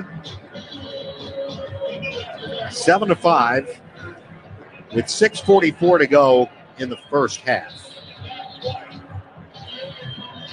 Let's see if they stay with Sullivan here. Go back to McNamara. Here is the run up, and here is the kick by Akers. Oh, much better. He got his leg into this one, and he'll be weaving again along the numbers. 20-25, cuts to the right, running out of room, and is pushed out over on the far side, short of the 40-yard line by Braden Bruss, backup linebacker for the Cats. So Iowa will go on offense, and it will be Brendan Sullivan. So Sullivan, 13 games for the Wildcats. Of course, started 4 games last year. Passed for 1,303 yards for Northwestern, 10 touchdowns, 5 interceptions in his career. He also rushed for 3 touchdowns. You know, coming in this game is only 2 for 2 for 14 yards. But, man, he can run the ball. We've seen that before. That's showing blitz. Here's the handoff. Johnson hit in the backfield, and down he goes again. Taken down by R.J. Pearson for a loss. A loss back to the 36-yard line, a loss of 1. Again, they're doing a great job, that front seven, making sure that they know where Johnson, their key running back, is at all times, averaging over 140 yards a game, first in the Big Ten. But so far today, he's had some problems. Bowie and Gill both out to the right, with Gill the wide man. On second down and 11 for Sullivan and the Hawkeyes. And the snap to Brendan Sullivan. Short drop, looking, throws over the middle, caught down to the 40-yard line. Caught there by the backup tight end. That's Ortworth, and brought down by Uline. Good open field tackle. Short gain on the play. That brings up third down and 7. The Hawkeyes so far on third down today, 3 of 7. But remember, they started 3 out of 4, and since then they've struggled a bit. 3rd and 7 right here from their own 40-yard line. 2 receivers left, 2 to the right for Sullivan. Now he'll bring Gill in motion. Snap to Sullivan. Sullivan steps up, rolling right, being chased by McLaughlin. Gets past him, and now he's taken down at the 45, short of the first, by Coco Azuma. Wow. It must be a strange feeling, his former teammates converging on him. And Azuma takes him down. It's 4th down for the Hawkeyes, and they will punt again, which might be their best weapon. Yeah, the second time in a row, they were just shy of getting that first down because of great tackling right there at the first down marker. So they're going to bring in, you're absolutely right, Dave. It's one of their best assets. They can flip the field. They've done it already several times. They basically channeled them down inside the 5-yard line or inside the 10-yard line the last couple times they've kicked the ball. Dakin standing on his own 30 now. Wagner back deep. Here is the kick, and he boots it away. Wow. And a fair catch will be signaled and made. Guess where? The 6-yard line by Wagner. Big mistake by Wagner right there. You should have just let it go into the end zone. Players are coming up on you. Just let it bounce, and it'll probably go in the end zone. Now you're 3 straight times they've started on the 6, but they lead 7-5. With 4:24 to go here in the second quarter. This is Northwestern football presented by Wintrust from Learfield on 720 WGN. Odyssey Greek yogurt and feta cheese are produced with 4 generations of our family's expertise and commitment. We start with the best dairy farms providing high-quality milk so you can feel good about what you feed your family. Odyssey Greek yogurt and feta cheese, proud partner of Northwestern Athletics, now available at your local grocer. We know you're a fan, but is Wildcat pride in your blood? Here's your chance to prove it. This season, Abbott and the Big Ten are kicking off the largest blood donation competition of our lifetime to fight one of the worst blood shortages in a generation. Simply visit bigten.org/Abbott to sign up for the We Give blood drive and help settle once and for all that Northwestern gives the most spirit. Again, visit bigten.org/Abbott to sign up. What a finish. A perfect game ender. Even more, 10 Mile House at tmhevanston.com is the sweet spot for pre, during, and post-game revelry. Steps from Welsh Ryan, they got it going on 7 days a week. And Sunday brunch, you just can't beat it. 10 Mile House is stacked with awesome comfort food, tasty craft cocktails, and seasonal wine and beer. I'm going with the house smoked barbecue. It's a crisp brick oven pizza for me. 10 Mile is the reigning neighborhood spot. Go to tmhevanston.com to make a reservation today. That's tmhevanston.com. Go Wildcats. Odyssey Greek yogurt and feta cheese are produced with 4 generations of our family's expertise and commitment. We start with the best dairy farms providing high-quality milk so you can feel good about what you feed your family. Odyssey Greek yogurt and feta cheese, proud partner of Northwestern Athletics, now available at your local grocer. Back to Chicago's Big Ten team, the Wildcats. Here's Dave Ennett with more Wildcat football. How would you like to be able to listen to us while synced up to your TV in the comfort of your own home? Go to syncmygame.com. That's syncmygame.com to find out how. Cats take over for the 3rd straight time on their own 6-yard line, leading 7-5 over the Hawkeyes with 4:24 to go here in the first half of play. We'll get you some scores, and we'll get a sideline report from Lauren here in a moment. Yeah, big mistake by the return man. You put your heels on the 10-yard line. If it goes over your head, let it go in. What's the difference? Now the crowd revved up here thinking, hey, how about 2 more? Yeah. Tie the game. Hyman, the running back here. And they'll give it off to Joe Hill. Blues yardage behind the line. No chance that time as Aaron Graves was waiting for him. Let's get some other scores back in our studios. Mark Harmon. All right, Dave. 21-3, Oregon leading Illinois out early, scored their first 2 times down the field. Also, Minnesota rolling right now over Maryland, 24-0. We'll give you the rest coming up at half. All right, a loss on that play of 4 yards. Second down and 14. The Wildcats on the 2. And you know what these fans are thinking right now. How about another safety? Oh, yeah. Lausch standing about 3 yards deep in the end zone in the shotgun. He'll hand it off Hyman, and Hyman gets some running room across the 5 and then driven back. So he got it out a little bit of room. Jay Higgins met him and pushed it back, so he got back the loss of yardage on the previous play, and it's 3rd and 10 from the 6. Wildcats on 3rd down, 1 of 3 on the day. Graves with that TFL. Here's a guy who's really played very steady for the Hawkeyes. 6'4", over 300 pounds, a junior, plays that 3 technique. He is hard to handle. Made a great play there on this last play. Lausch looks it over. 3rd down for the Wildcats. 10 yards to go. Hand off to Hyman, taking it wide right. Tries to cut it back and does. Still on his feet and plunges out to the 13-yard line. He's short of the first by about 3 yards. Brought down by Herkett. And so it is 4th down. The Cats will have to punt. That was all Joe Hyman. He could have been stopped and should have been stopped for a TFL, but did a nice job of cutting back against the grain of the defense, not once, but 3 times to get it out of danger. Gives the punter a little bit more breathing room. 4 yards on the run. Akers to punt from his own end zone. And Weegan standing around the Iowa 43-yard line. So they're going to get good field position again. Luke had one blocked last week. And now David Braun wants a timeout. Ran all the way up to the official. Northwestern. They're second in the half. Yeah, they're definitely coming in to block that punt. There's no question. They were lined up, overloaded on the one side. Let's get a Wintrust sideline report from Lauren Wintrust, official bank of Northwestern Athletics and Chicago's bank. On Iowa's last offensive drive, it was interesting to see safety Coco Ozma actually help his former quarterback Brendan Sullivan up.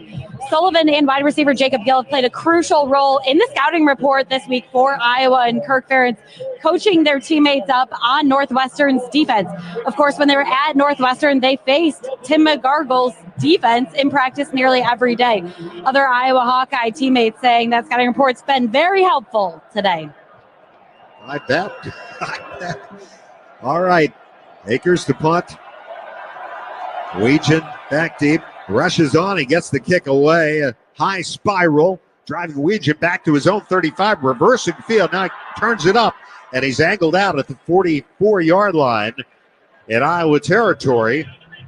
And chased out by Braden Turner. So Iowa started last time at their own 37. Before that at their own 45. This time they'll start at their own 45 again. Yeah, we guessed right. They had 10 men on the line of scrimmage, so they had 1 man back. He was the return man.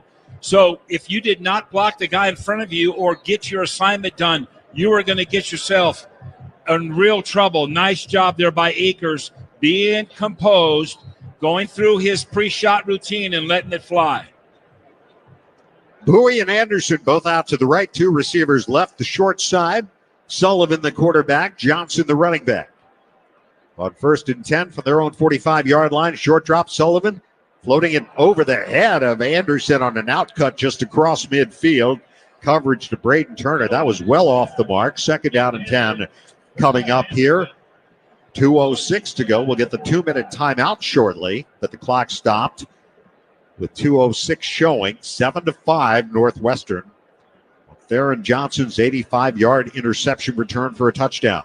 This time they'll send Johnson out as wide receiver to the right side. Empty backfield for Sullivan. Quarterback draw, and Sullivan straight ahead. Tripped up as he crosses midfield at the 48-yard line by Michael Kilbane, sophomore defensive lineman for the Cats. We've seen that before. And that will bring us to the 2-minute timeout here with Northwestern up 7-5 over the Hawkeyes, and Iowa facing 3rd and 3 just inside midfield. Coach Tim Nolan and the Cats volleyball team are hosting number 2 Nebraska at noon on Sunday, November 3rd for a Purple Out tickets for this huge Big Ten matchup start at just $15. Get yours today at nusports.com/tickets. See you there in your best purple gear. Have any purple gear, Ted? I do. I have lots of it in my closet. So My do wife I. complains, when are you going to get some of this gear out of here? It's like from like 20 years ago. Don't you throw anything away? When you're out of town and want to give up on live college sports, be sure to download the I new can't believe I admitted that. Varsity Network app, available for both Apple and Android. Listen to college sports live with the Varsity Network app. Good luck getting any more gear in the future. Oh, no, I like gear. I like gear. This shoe gear is good gear. Look at these shoes I got on, Dave. Are you kidding me? I know. These I things have are to say beautiful. Purple, white. Very nice. Third down here for the Hawkeyes. 3 yards to go at the NU 48-yard line. Cats lead it despite being outgained 113-65 in total offense. 88-47 through the air. 25-18 on the ground, and yet the Cats lead it where it counts, 7-5. Defense. Is it the bottom of the eighth yet? What was the final score of the World Series game last night? Yeah. Which will see more score. Yeah, here. yeah. More runs last night, more points here. All right, out come the Hawkeyes. Sullivan coming in here, as Ted mentioned, 2 for 2 for 14 yards and a touchdown, has rushed 9 times for 36 yards and 2 scores on the season. Playing behind Cade McNamara, who started today for the 29th time in his career, going back to his Michigan days. Timmy McGargle still just got off the field. He was all the way out almost to the hash marks, making sure, giving his defense last-minute instruction here on this 3rd and 3. Very important. This will be the 3rd time in a row that hopefully the Cats can stop them here on 3rd and short. Once again, they'll spread the field with 5 wide receivers, 3 to the right, the wide side of the field. On 3rd down and 3, Iowa at the NU 48. Sullivan to throw it. Sullivan looking over the middle through the hands of the intended receiver, Jacob Gill, and almost intercepted by Coco Azuma. Yeah. And it's 4th down for the Hawkeyes. And it was Grayson That's who tipped that pass. Tips equal picks. Picks, that's exactly and right. There was almost another pick. That's right, another 3 and out for this defense. What? All 3 times in a row, they were near midfield, start their drives, and they were 3 and out each time. How well is this defense playing? Man. I mean, they just need some help on the offensive end. Yes. There's Drew Wagner standing in his own 8 and Dakin on to punt.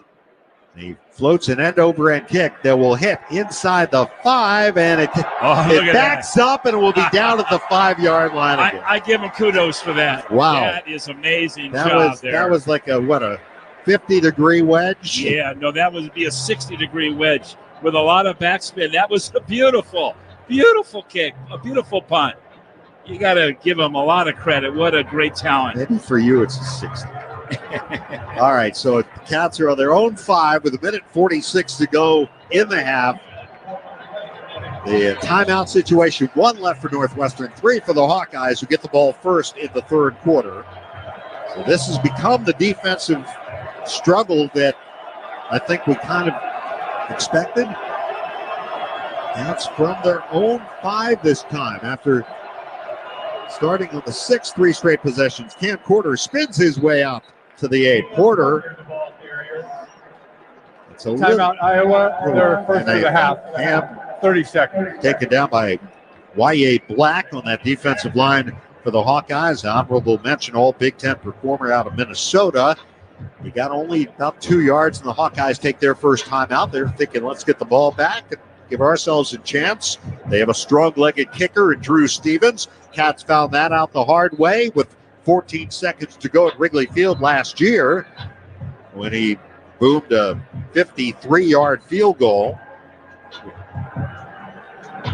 Yeah, Wyatt Black there did a great job. The 3 technique for the Hawkeyes. He really came in there at the last second and tripped him up at his shoestrings. If not, that would have been a much more comfortable position to be in. But again, this defense of the Hawkeyes is very stingy down here. 2nd down and 8 for the Cats for their own 7. 1:42 to go in the half. 7-5 Northwestern. Snap to Lausch, hands it off. Here's Porter, tries the right side again, gets it out near the 8-yard line. And it will bring up third down. The stop made by Timeout, Deontay. Iowa, their second and a half. 30 Greg. seconds. Iowa's doing a great job with their timeouts here, just managing the clock to try to get the ball again one more time. Hopefully, they hope around midfield again. Well, I mean, let's face it, Kirk Ferentz has got a lot of experience in time management. He's in his 26th year here. You know, he's 5 wins away from matching Woody Hayes for the most wins in Big Ten history, most overall wins. He trails Woody and Bo for most conference wins. He's number 3rd. He's got 200 wins here at Iowa, 124 Big Ten wins. Well, he's built a very nice program over the years and just continues to recruit well and coach well. Minute 38 to go in the half. 7-5 Northwestern, 3rd and 7 Cats for their own 8. 2 receivers left, snap to Lausch, hands to Porter. Porter across the 10, out to the 12, and that's all. Not much there as he tried to cut it up inside. The Hawkeyes will take their final timeout with 1:33 to go. Nick Jackson, the Will linebacker, makes the stop. Northwestern football is brought to you by Progressive Insurance. We offer auto, home, and commercial auto insurance, plus a variety of business insurance options. Visit progressive.com today. 10 seconds for station identification. This is Northwestern Wildcat football. The Blackhawks, Wildcats, and the NFL play here on AM 720. On smart speakers, say play WGN Chicago. 4th down Northwestern, 3 yards to go from their own 12, and they will punt. 3rd time in a row from inside the 6-yard line. Let's see if they try to go for another block or if they go for the return. They got a lot, 10 guys on the line of scrimmage. Here we go. Weege back deep. Here's the kick, and a kick will take Weege back inside his own 40. Returning from there, hit at the 45 and brought down shy of midfield.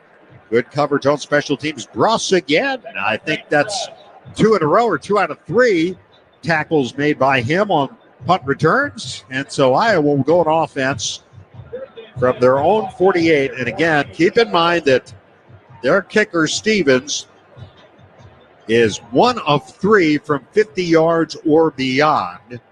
So figure that they need to get to about the 33-yard line, just inside the 35. They have no timeouts remaining. Absolutely. 1st down from their own 48. Snap to Sullivan. Going to throw. Sullivan winds up throwing right. Makes the completion. Caught by Dayton Howard, the freshman, chased out by Theron Johnson in Wildcat territory. That stops the clock. 1:18 to go. They'll mark it inside the 45 at the 44-yard line. That time the Hawks did really the smart thing. They just said a quick out. Let's just get the ball out of my hand in a real hurry and see what we can get, where they picked up almost 9 yards. Well, they have to go about another 10-ish to get into field goal range for Stevens. 4-man rush here for the Cats. Snap to Sullivan. Drops. Sullivan now scrambling to the left. Looking, running out of room. Being chased by Uline and punched out inside the 40. Down at the 35-yard line. So they're almost where they need to be, and that stops the clock with 1:12.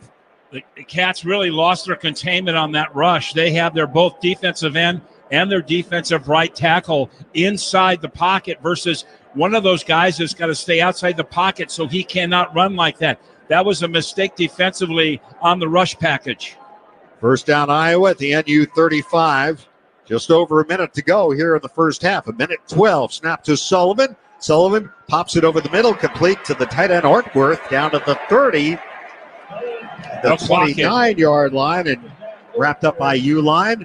Clock down to a minute now. It's moving.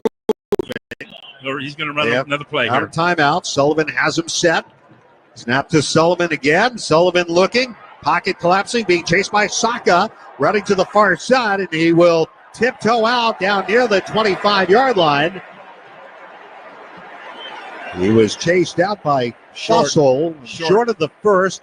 46 seconds to go, but now they're certainly in Stevens' field goal range. Boy, Saka wanted to bring him down on the worst way. 3rd down and 1 here at the NU 26. 46 seconds to go.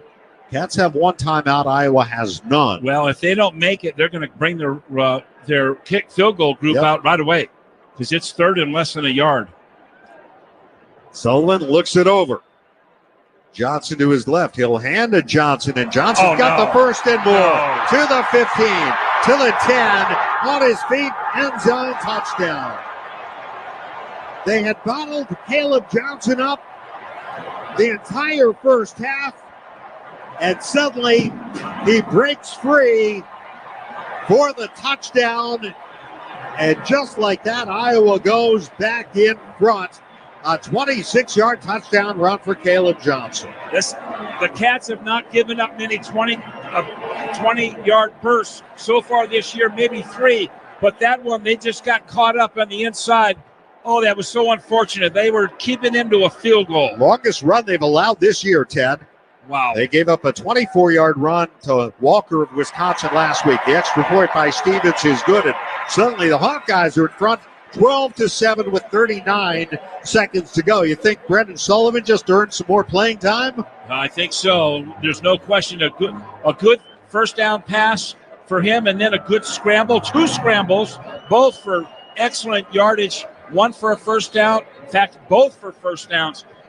Really, you can see his speed and how he can make this offense move, and he's proven it here. But 4 times in a row, their possession were close to midfield, and finally they cashed in. 52 yards in 5 plays. Took him 43 seconds. Johnson, a 26-yard run, and Iowa leads it now by a score of 12-7. Cats have some work to do. They will have to. At least you got to think that maybe the field position issue will change a little bit now, but there isn't really much time. I can't imagine they're going to do anything too risky here, down by 5 points. Well, with 39 seconds, you just. Well, we thought that last week too. Well, they made a crucial mistake there offensively. I just think you take a knee and go on in and. Let's see what they do here. That is likely what they'll do. But Stevens will kick off. Hyman back deep, standing around the 4-yard line. Here's the approach and the kick by Stevens. Will sail over the head of Hyman. And the Cats will come out to the 25-yard line. So they started on their own 48. 5 plays, they're in the end zone.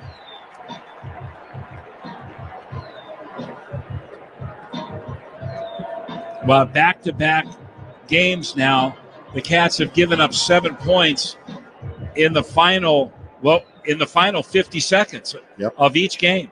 Last week, they had 1 timeout in 50 seconds. Wisconsin got a strip sack and scored the next play. Here they scored in 4 plays. A first down handoff, Cam Porter rumbling up the middle across the 30, close to a first down at the 35. I think he got it. It is a first down with 33 seconds to go, as he's brought down by Nick Jackson. Maybe the Wildcats do have a timeout left. They're letting the clock run here. Down to 26 seconds. I don't think they are. Let's see, the play clock and the game clock are almost synced up here. Yeah, they are. So the Wildcats are just going to let the first half pretty much come to an end, and they will go into the locker room down by 5 at halftime here at Kinnick Stadium. Well, kind of what you expect, right? We play Iowa. That's it. Cats won't snap it again. 2 teams head to their locker rooms, with Iowa leading Northwestern by a score of 12-7. We'll go to Lauren with the coach in just a moment. That's with a defensive touchdown for their only points in the first half. And let's go to Lauren right now. I think she's still looking. Trying to get it. Okay, hang on, Lauren. She's trying to chase down the coach. We are all the way across from them. And let's see. Anybody know if Lauren's managed to get to Coach Braun?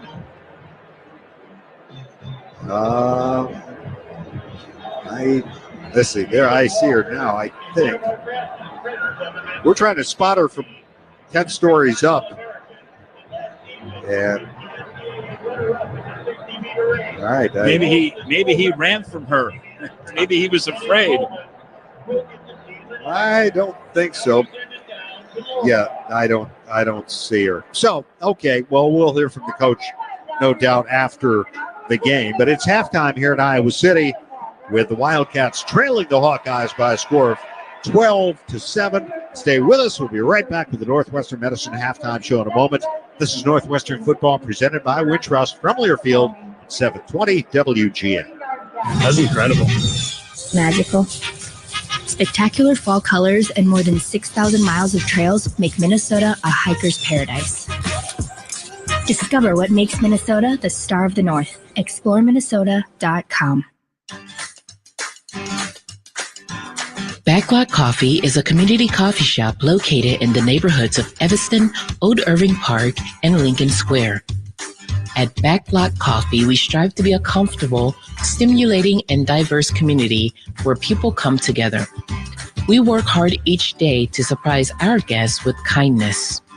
Visit us at backlotcoffee.com. See you around the neighborhood. Hey Northwestern, want to turn your dorm dreams into reality? At the Wayfair store in Wilmette, get inspired and shop for all your dorm essentials. We're talking futons, mini fridges, bedding, and so much more. All at can't-miss prices that work for every budget, so you can get back to what's important game day. Go Wildcats! Head to the Wayfair store in Edens Plaza, Wilmette, and show your Northwestern student ID for 10% off. Offer valid through 12/31/24 at the Wayfair store in Wilmette, Illinois. Must show a current student ID to qualify. Certain exclusions apply. See store associate for details. Wayfair, every style, every home. We love Wildcats, yes we do. We love Northwestern. How about you? Oh yeah, I love the Wildcats. Prove it. Bet he doesn't even have a Wildcats debit card. Don't let this happen to you. Open a Northwestern Wildcats checking account from Wintrust Community Banks and get a $300 bonus with qualifying activities and score an exclusive Wildcats debit card. Visit wintrust.com/Northwestern today. Hey everyone, I'm getting mine now. All right. Wintrust, the official bank of Northwestern Athletics. Only $100 required to open. No minimum monthly balance or maintenance fees. Member FDIC. Minnesota has some of the best mountain biking in the country, from gorgeous reclaimed iron mines to the rocky terrain of Lake Superior's North Shore. Discover what makes Minnesota the star of the North. ExploreMinnesota.com. Halftime! Oh, intermission. No, it's halftime. It's halftime. It's halftime. Once again, here's the voice of the Wildcats, Dave Ennett.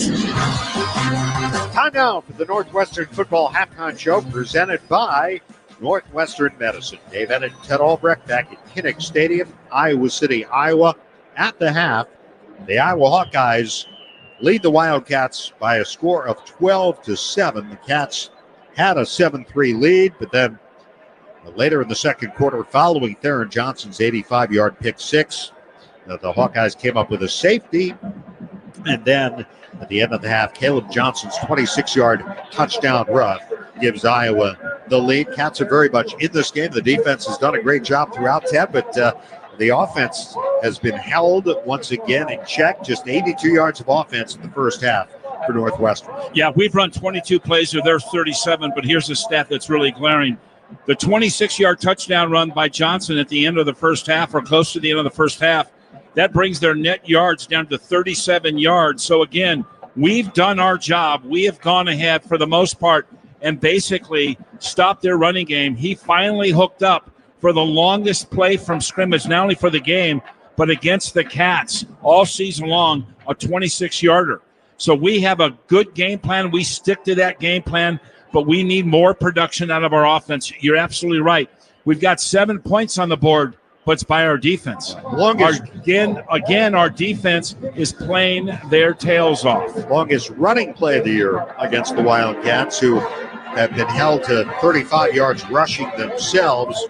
Iowa 63 net yards rushing.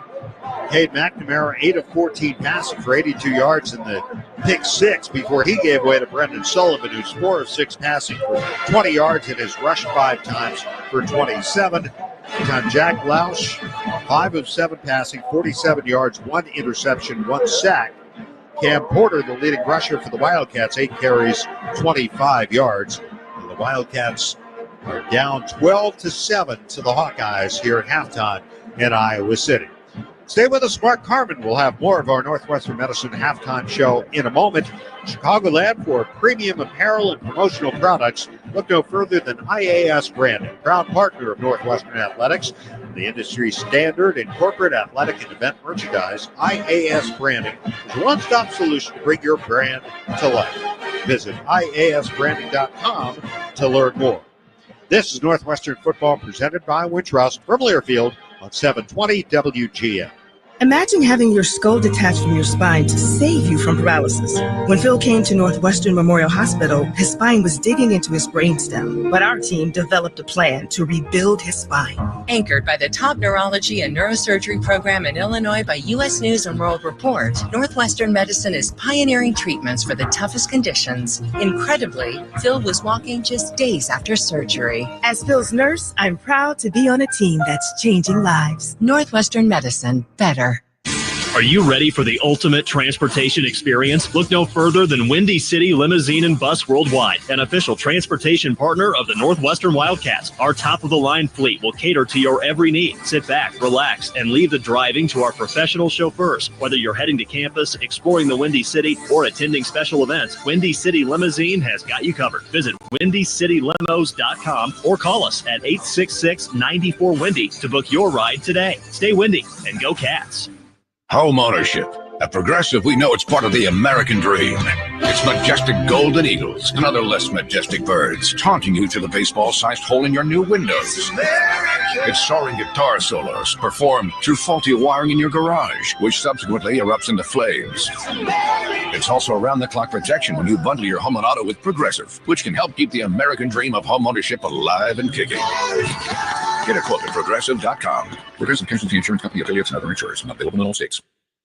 The Glen Club in Glenview is the proud home to Wildcats Golf. In addition to being named to Golf Weekly's top 100 courses you can play, the Glen Club's 48,000 square foot clubhouse has 3 private event spaces and a 21-room boutique hotel. Whether for 20 or 250 guests, corporate or social, the Glen Club is the perfect destination for your next special event. Stop in the Grill Restaurant and experience the picturesque terrace and fire pit lounge. Visit theglenclub.com for more information. This copyrighted broadcast is an exclusive presentation of Learfield under the broadcasting rights granted by Northwestern University. Reuse of this presentation is prohibited without the express written consent of the university and Learfield. Announcers are provided by Learfield and approved by the university. We are at the half. Iowa leading Northwestern 12-7. Cats had a 7-3 lead, but then a safety and a touchdown. We'll get you some highlights coming up. But first, let's get to the scores. Out-of-town scores, proudly presented by Explore Minnesota. Score a lifetime of memories by planning your Star of the North getaway at exploreminnesota.com. Let's give you the games in progress right now in the Big Ten. And late second quarter, number 1 Oregon having an easy time with Illinois, 35-3. Dylan Gabriel's got 3 touchdown passes, 246 yards. The Ducks started scoring early and really haven't stopped as the 6-1 Illini trying to play giant killer today, not going well so far. Elsewhere, right before the half as well, Minnesota, a 31-9 lead on Maryland. The Golden Gophers looking for their 3rd Big Ten win, 5th overall. All right, earlier today in the Big Ten, Ohio State didn't play great, but they did get it done, beating Nebraska 21-17. Will Howard, 3 touchdown passes, also was intercepted. The Buckeyes needed an interception late with about 1:16 to go to seal the win. Ohio State on the day, they punted 5 times, gave the ball on downs, missed a field goal, but they still get the win. And how about Indiana? Impressive. Now 8-0. Hoosiers beat Washington 31-17. D'Angelo Pons, 2 interceptions, including 1 return for a touchdown. Justice Ellison, not fancy on the ground, didn't have a run over 12 yards, but 29 carries for 129 and a touchdown as the Hoosiers stay unbeaten. All right, later tonight in the Big Ten, You got Penn State and Wisconsin. That one kicks off at 6:30 up at Camp Randall, number 3 in the country. Those Penn State Nittany Lions 6-0. Also at 6:30, renewal of the rivalry, Michigan State and Michigan. That should be a good one as well. Let's take a look at the top 25 going on right now. Number 11, BYU leading Central Florida 24-10 at the half. Number 15, Alabama, a 13-zip lead on number 21, Missouri.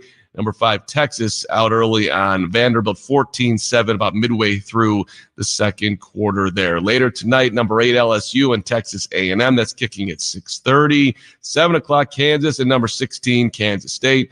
Also at 7, number 22, SMU, and 6-1, Duke. Quickly, your local action at the half. Ball State leading Northern Illinois 19-14.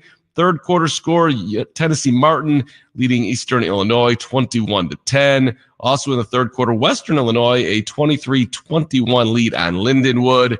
And a final from earlier today, Indiana State beats Southern Illinois 20-17. At the half in Iowa City, Cats trailing 12-7. Let's come back with those first half highlights. This is Northwestern football presented by Wintrust from Learfield on 720 WGN.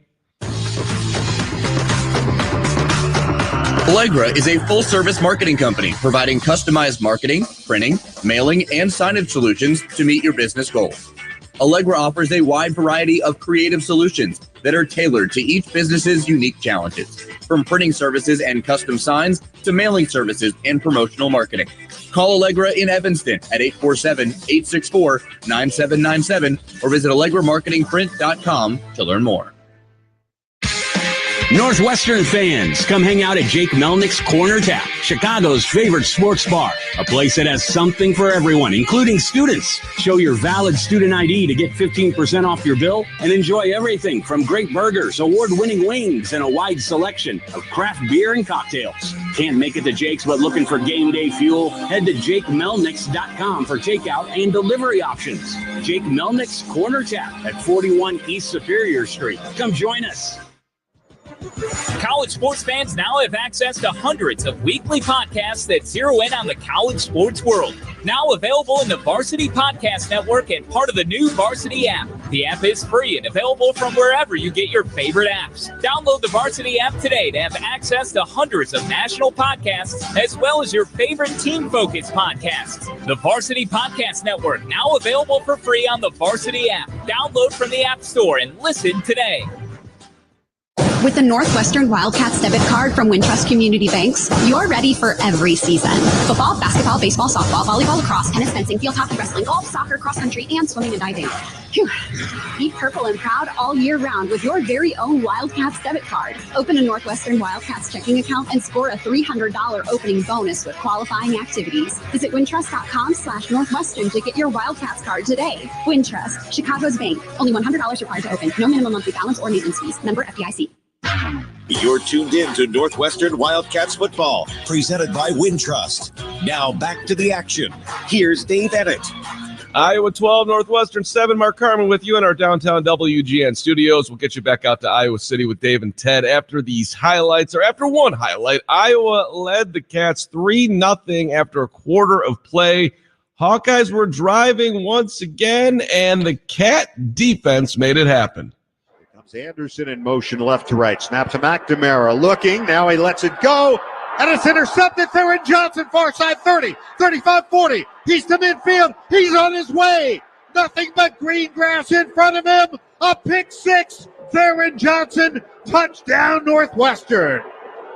How's that for turning things around? Man, did the Cats need it too, as the extra point is good. 7-3 on the board, 85 yards to the house. And unfortunately, the Cats did give up a safety, and then right before the end of the half, Iowa was able to break one. Johnson to his left. He'll hand to Johnson, and Johnson got the first and more. To the 15, to the 10, on his feet, end zone touchdown. They had bottled Caleb Johnson up the entire first half, and suddenly he breaks free for the touchdown. And just like that, Iowa goes back in front. 7 carries for 4 yards. Then you had that one, an 8 for 30 for Johnson as the Hawkeyes take that 12-7 lead. Let's get you back out to Iowa City. David Ted with second half action. This is Northwestern football presented by Wintrust from Learfield on 720 WGN. Hey fans, join us at Stacked and Folded before or after the game. Located at 824 Noyes Street, we're just a few short blocks from campus. We've got happy hour, a full bar, heated fire tables, weekend brunch, and fast, friendly service with a healthy and exciting menu. Follow us on Instagram at Stacked Social House or check out our website at www.stackedandfolded.com. Your morning shave with Barbasol is a time for self-reflection. Look in that mirror and ask yourself, can I make a real difference in this world? Of course you can. Just not today. There's football on. Barbasol. It's a can of can-do. If you can plan barbecues and weddings, you can plan to protect yourself from a natural disaster. Sign up for local alerts, prepare an emergency kit, and make a family communications plan. Get started at ready.gov/plan. Brought to you by FEMA and the Ad Council. The passion. He's going to take it to the house. Dinner's cooking. Touchdown. The fury. There was flames on that ball. The speed. 40, there he goes. Down the sideline. Northwestern college football. For the end zone. Got it for 6 points. You can unhitch the wagon. Put the ponies with the bars. Back to the end zone. 20. This is the college football bliss. Listen all season long on College Sports Now on the Varsity Network. Through snow, ice, rain, and wind. Through extreme heat and extreme cold. When Elmer Matthews started his company, his dream was to provide for his family and be the best at his craft. As we celebrate our 90th anniversary, the 4th generation of Matthews family still shares Elmer's mission. Let's raise the roof, Cat fans, and be a part of Chicago history. Call Matthews Roofing at 773-276-4100 or visit them online at matthewsroofing.com. Now it's time for the second half of Wildcat Football. Today's broadcast of Northwestern football is presented by Wintrust, Chicago's bank and official bank of Northwestern Athletics. Constellation, preferred energy provider of Northwestern Athletics. Northwestern Medicine, relentless in the quest for better health care. Athletico, physical therapy partner of Northwestern Athletics. SeatGeek, official fan-to-fan ticket marketplace of Northwestern Athletics. And Odyssey Brands Greek Yogurt and Feta Cheese, preferred Greek Yogurt and Feta Cheese of Northwestern Athletics. Now here with the play-by-play, the voice of the Wildcats, Dave Ennett.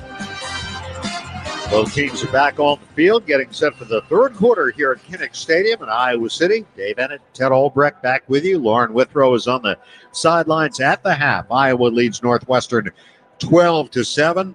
Hawkeyes taking the lead, retaking the lead on Caleb Johnson's 26-yard run with 39 seconds to go until halftime. Total offense in the first half, 165 yards for Iowa, which is more than they had last year at Wrigley Field, or close to it.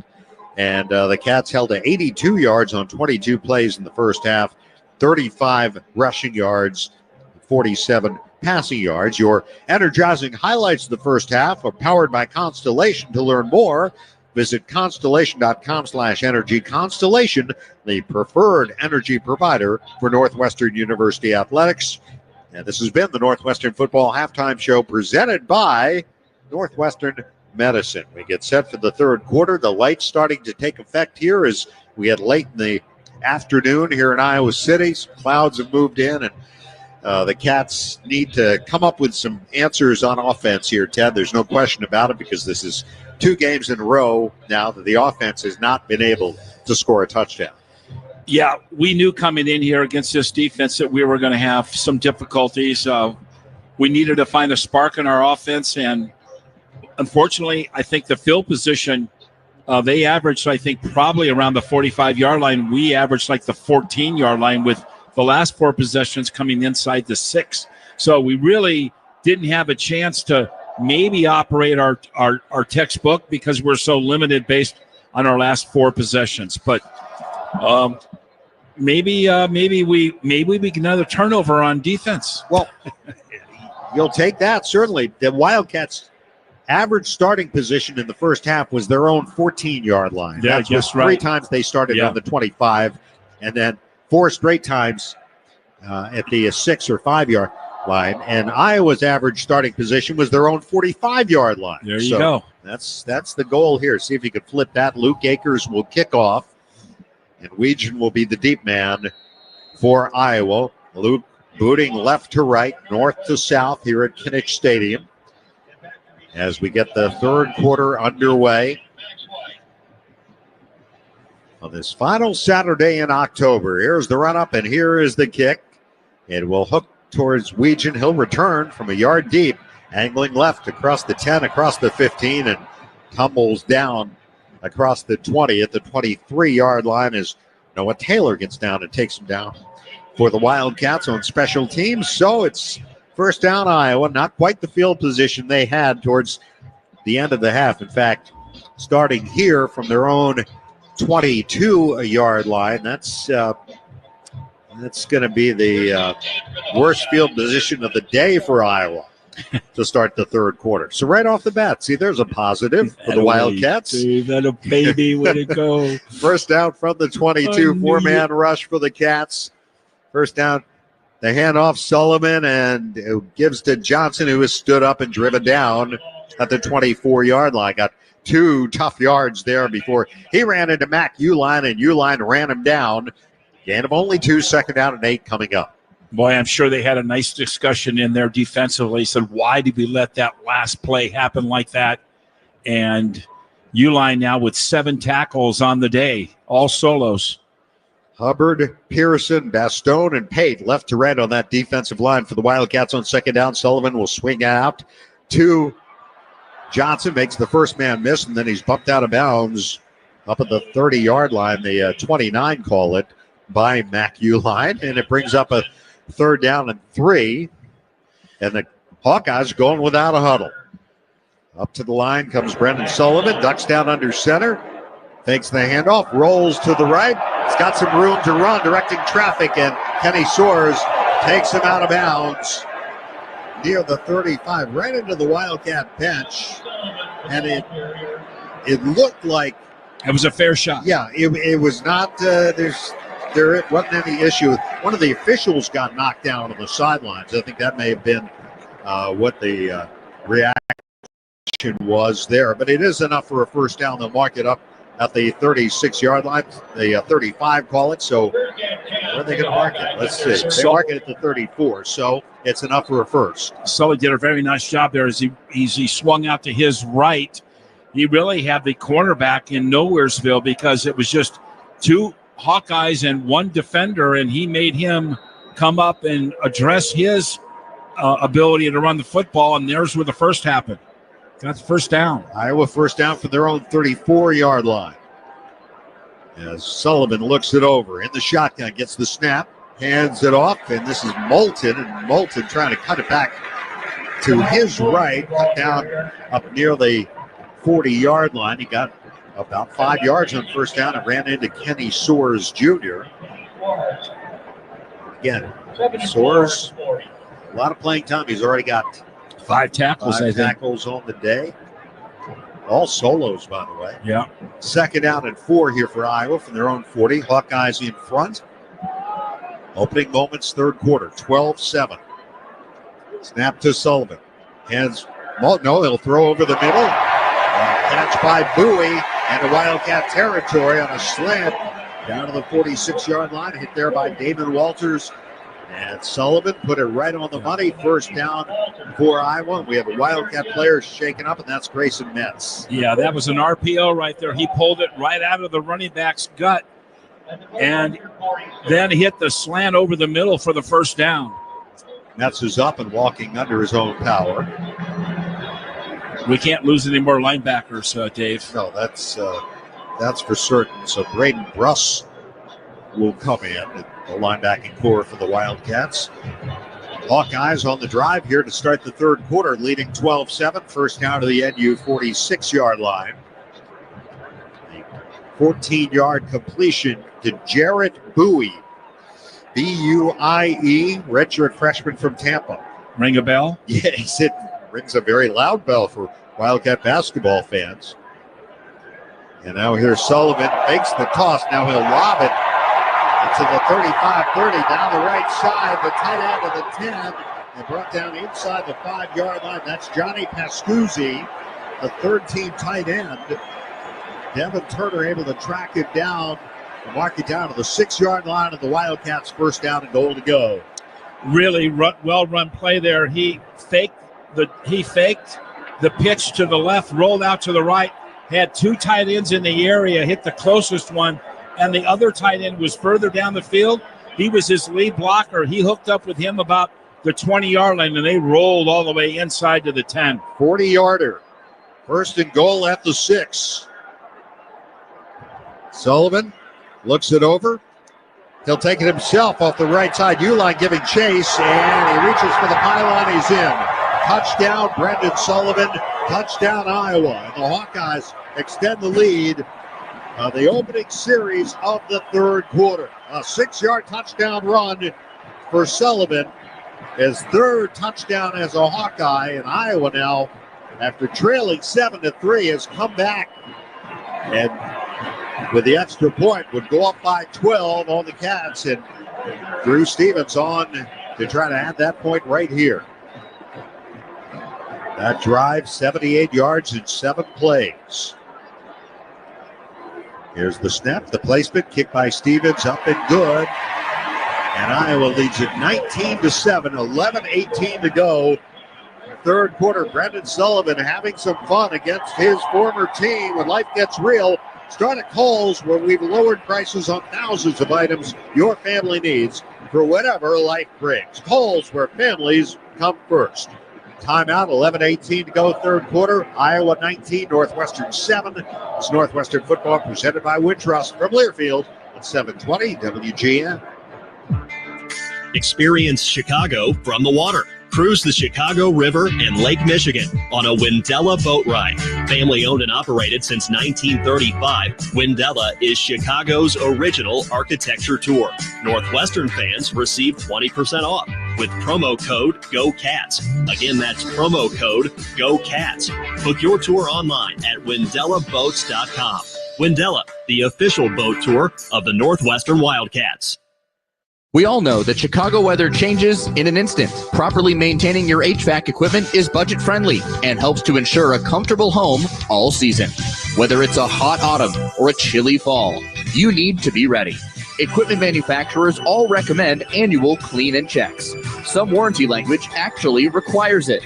Home Comfort is proud to be the preferred heating and cooling partner of Northwestern Athletics and their fans. More information about scheduling your maintenance visit is at homecomfort.net.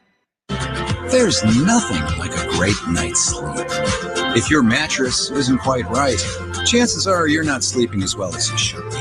Steinhoffel's exclusive Discover Your Sleep system maps your body and sleeping position, and then finds the perfect mattress for you through science.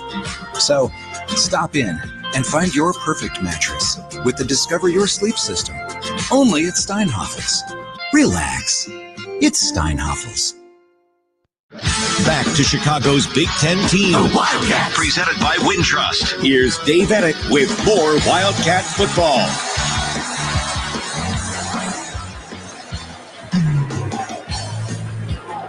Well, the Hawkeyes go 78 yards in 7 plays. Brendan Sullivan on that drive, 3 for 3 passing for 59 yards. He rushed twice for 11 yards. The big play, the 40-yard pass to Pascuzzi, which got him down to the 6. And Sullivan took it in from there. It is 19-7 Iowa. The Wildcats, after leading 7-3, have given up 16 straight points to the Hawkeyes. Yeah, Sullivan's been very effective. He's rushed 7 times already for over 35 yards. That's 5.5 yards a crack. So now we're going to have to make sure that we keep an eyeball on him. I think we've pretty much had success except for one play on Johnson, their star running back. But now Sully becomes a real big threat. Stevens will kick off. See if Hyman gets a chance to run one back. Both been touchbacks so far. This one will be taken over on the far side. A return by Jake Arthurs from the 5. Across the 15, across the 20, and out to the 22-yard line goes the Wildcat backup running back. Zach Luckner downfield on special teams to take it down. The Two flags. Two flags. Yep, penalty markers down. And now we have, who's that limping over? I thought I saw a Wildcat limp. After the play, unsportsmanlike conduct, kicking team number 26, his first of the game. The 15-yard penalty will be enforced from the dead ball spot. It's 1st and 10. Cooper Lovelace was limping a Yeah, little he bit. was. He's the left guard. Transfer from USC. And he's in there. The Wildcats will have it at the 37, which is their best field position of the day. In a month, it feels seems like. that way, doesn't it? Yeah. 11-13 to go in the third. Let's see what they can do here. Josh has Porter to his right, two receivers left and right, ball in the left hash. Handoff will go to Porter through the left side, pushes his way out to the 40, got about 3 tough yards. And that's it for Cam Porter. Porter starting the game with 1,590 yards in his Northwestern career. Second down and 7 coming up for the 40. Second and 7 at the 40. That's out to the 40. They haven't been out to the 40-yard line. They haven't sniffed it in a long time, Ted. Nope. Since offense. maybe early in the first quarter. Their first drive of the game was promising. Josh looks it over. Sends Gordon to the left. Hands it off again, and Porter's hit at the 42 and driven back. And now Iowa comes up with the ball. They're going to say that Porter was down. They're going to mark it out at the 43-yard line, and Jay Higgins hit him. So it's going to bring up 3rd down and 4. Big 3rd down, to say the least, here for the Wildcats, who on 3rd down today are just 1 for 5. You know, we talked about in the pregame being really good on 1st down, getting 4 yards or better, and that's not been the case here. And that's why you find them in a spot now of 3rd and 4. Johnson and Gordon to the right. Hovey and Henning to the left. They empty the backfield, and Loss will throw it out to Porter, and he gets drilled by Jamari Harris for a loss on the play back inside the 40-yard line. It's 4th down. Yeah, Porter just went in motion, and as he went into motion, he really didn't have anybody down there to protect him. And the one guy that was down there missed his block, and then the 2 guys piled up on him. And, man, that went nowhere quick. They lost yards on that. Regent back in single safety for the Hawkeyes. Here's the snap, and Akers punt. Beautiful. And a beauty. Angled towards the far side, fielded 15-yard line by Regent. Breaks the tackle, 20, 25, angling right, 30, 35. He's to midfield on his feet. And down to the near sideline to the 30. Still in bounds, apparently, and is going to take it all the way. Touchdown, Iowa. He broke the initial tackle and broke free. He had to tightrope the left sidelines as he brought it across the field. And the Hawkeyes extend the lead with 8:54 to go in the third. An 85-yard touchdown for Iowa to match Theron Johnson's pick 6. 85-yard punt return for Weegan. Yeah, the Cats had 2. Previous play is under review to see if the runner stepped out of bounds.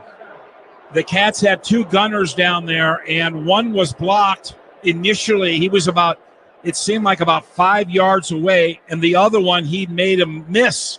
He missed the tackle. That's what you described. And then there was a wide open field. He had the entire 53 and a third yards to work with, and everybody was spread out on trying to bring down the 85-yard return. But they're going to look at it. Did he go out of bounds between the 20 and the 10? Wildcat fans, Game Day Spirit has you covered lakeside, south of the field, in-store or online for the best Northwestern Game Day essentials. Shop top brands like Under Armour Champion and Tommy Bahama. All at the official fan store of the Northwestern Wildcats. Shop in-store at 1807 Central in Evanston. After review, the ruling on the film is confirmed. Touchdown. Shop. NUsports.com. Game day spirit where Wildcat fans shop. So it's 25-7, the extra point pending. Drew Stevens on for that. Seems like ages ago the Wildcats had a 7-3 lead in this game. Here's the snap, the placement, kick is up, the kick is good. And the Hawkeyes suddenly very much in control in this game with 8:54 to go in the third. Timeout. It's Iowa 26, Northwestern 7. This is Northwestern football presented by Wintrust from Learfield on 720 WGN. When I got sick, I spent years looking for answers, but it only took one conversation with my team at Northwestern Medicine to correct my misdiagnosis. I'm Daniel. When Parkinson's changed my life, so did my Spanish-speaking care team.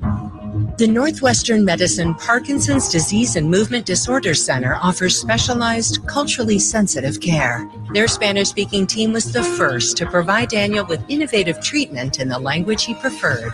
Northwestern Medicine. Better. Through snow, ice, rain, and wind. Through extreme heat and extreme cold. When Elmer Matthews started his company, his dream was to provide for his family and be the best at his craft. As we celebrate our 90th anniversary, the fourth generation of Matthews family still shares Elmer's mission. Let's raise the roof, Cat fans, and be a part of Chicago history. Call Matthews Roofing at 773-276-4100 or visit them online at matthewsroofing.com. What it feels like when you swipe your Northwestern Wildcats debit card from Wintrust Community Banks.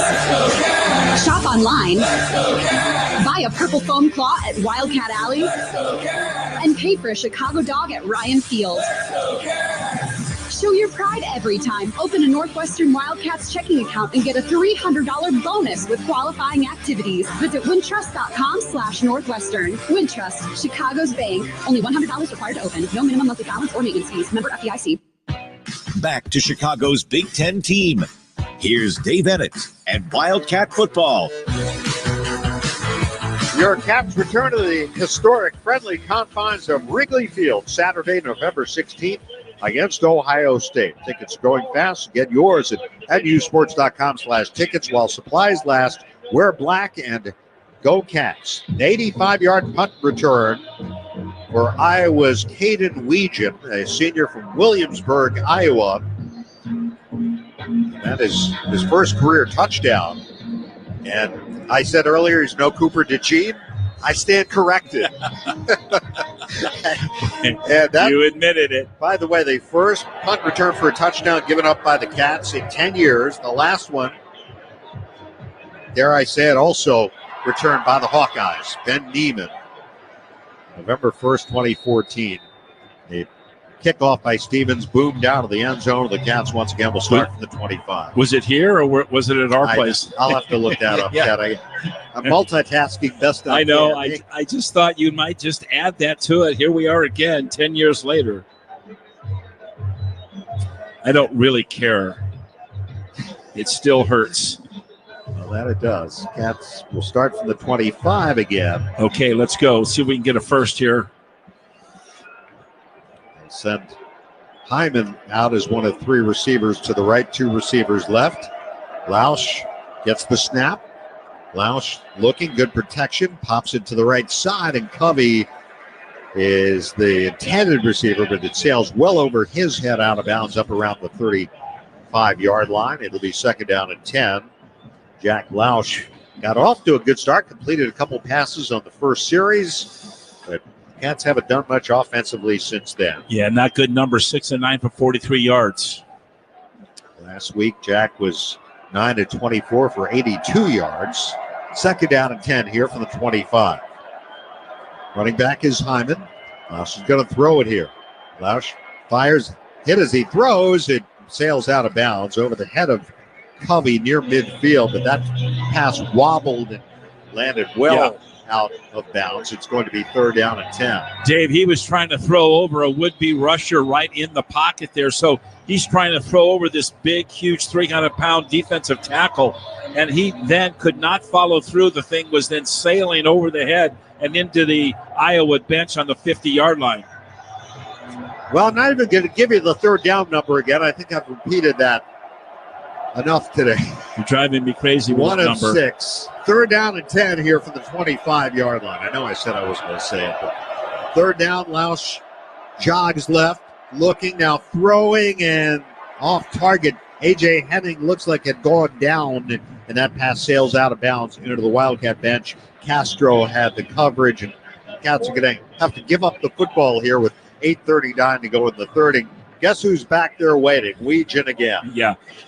So this is a team that defensively has 17 sacks on the year, and you can see where they bring in extra rushmen. So they bring out their D tackles. They bring in 2 lighter guys that really can get into the pocket, and they've been pretty efficient so far in this game with that pass rush. Akers standing around his own 12, steps forward, boots it away. High spiral, good hang time, fair catch signaled and made by Weegan.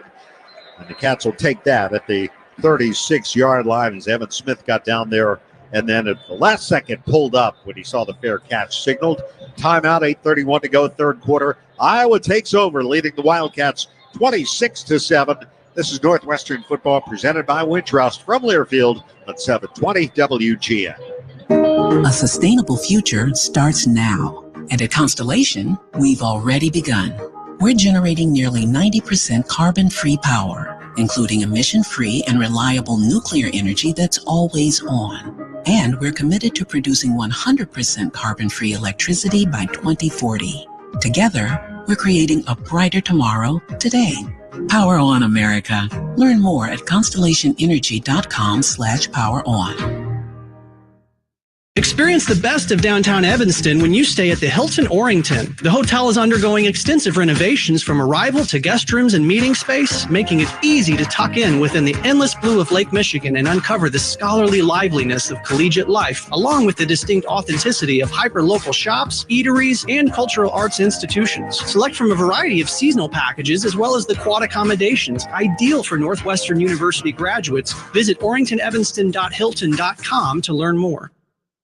Garage doors fail when you least expect it. Don't get stuck in or out of your garage. Service to a Green Tea. This is Tonya Khoury of Green Tea Services. Our trained technicians adjust the springs, check the cables and rollers, tighten hinges, and give your door a complete lubrication, all for just $47. Call now for our $47 garage door maintenance special. 800-5-GREEN-TEA. Green Tea Services, 800-5-GREEN-TEA. Or visit greenteaservices.com.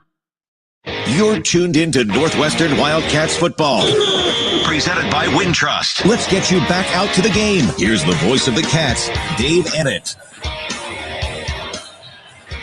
From wild trails through old growth forest to rocky reclaimed mine pits, lift-assisted downhill runs, and twisted single tracks, Minnesota offers some of the best, most diverse mountain biking in the country.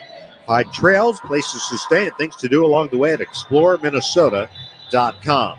Cats have been outgained in the third quarter, 78-2. And the Hawkeyes take over here on their own 36-yard line, leading 26-7. With 8:31 to go in the third. Here's Sullivan under center. Turns, fakes the handoff. Sets up in the pocket, wants to throw. Now he spins away from a sack. Running towards Hubbard, running out of room. Finally, he throws out of bounds, incomplete. I don't know how he avoided. Well, I do know how, because he's quick and he was shifty and he got away from both Aiden Hubbard and another Wildcat defender who was bearing down on him. And he finally unloaded the ball to avoid the sack. It'll be 2nd down and 10. Yeah, he was running around like his hair was on fire. He didn't know what to do or where to go. He did throw it away, thankfully for him. Howard and Bowie both to the right side. Here's a toss to Johnson running that way. And Johnson tripped up as he crosses 40, fumbles the football.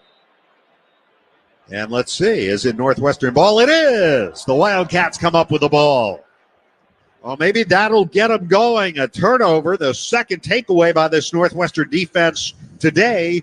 And an opportunity here. I think it was, looked like Braden Bruss came out of there with the ball. Is that right? Well, I guarantee you they probably might take a look at this one.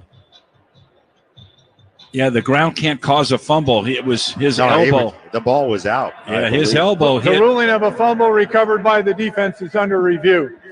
It was Damon Walters who recovered it. But now this is getting a look. And I think that is a fumble. This Close Shave Instant Replay brought to you by Barbasol Shaving Cream. Feeling great starts with a great shave, and a great shave starts with Barbasol's thick and rich moisturizing lather. Start your day off right with Barbasol. But, we've thought that a few times, Ted, where they see it otherwise. Yes, they do. 26-7, the Iowa lead. A chance here for the Wildcats to cut into it. Get 7 of those points back, perhaps, if they can put something together on a short field. Wildcats next week play at Purdue. These Hawkeyes, after this game today, host Wisconsin here next Saturday.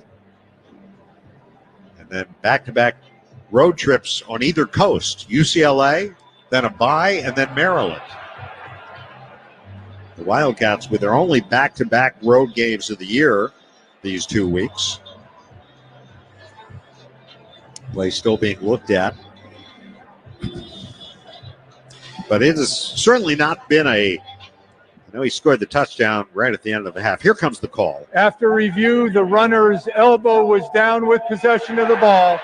It's 3rd down, Iowa. All right, so the call on the field overturned, and Iowa has it 3rd down. Can't get a break, can we? Yeah, it's kind of like that interception earlier that was wiped out by a roughing the passer. That's done just enough to deny themselves opportunities. This was just, that's what replay's for, right? Try to get it right. 3rd and 3. Iowa from their own 42. Hawkeyes on 3rd down, 5 of 11. 2 tight ends in the game, and they got a small bunch on the right-hand side. So we'll see.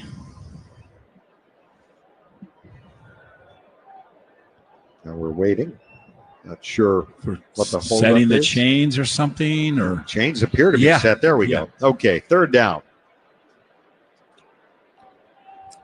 Sullivan will operate under center. He has got Jacob Gill out as a wide receiver to the left side. He'll hand it off, and the running back slips through for a 1st down. That's Jazian Patterson. I believe that's his first carry of the day. The sophomore tripped up by Sean McLaughlin. 1st down, Iowa. Patterson, sophomore out of Pompano Beach, Florida.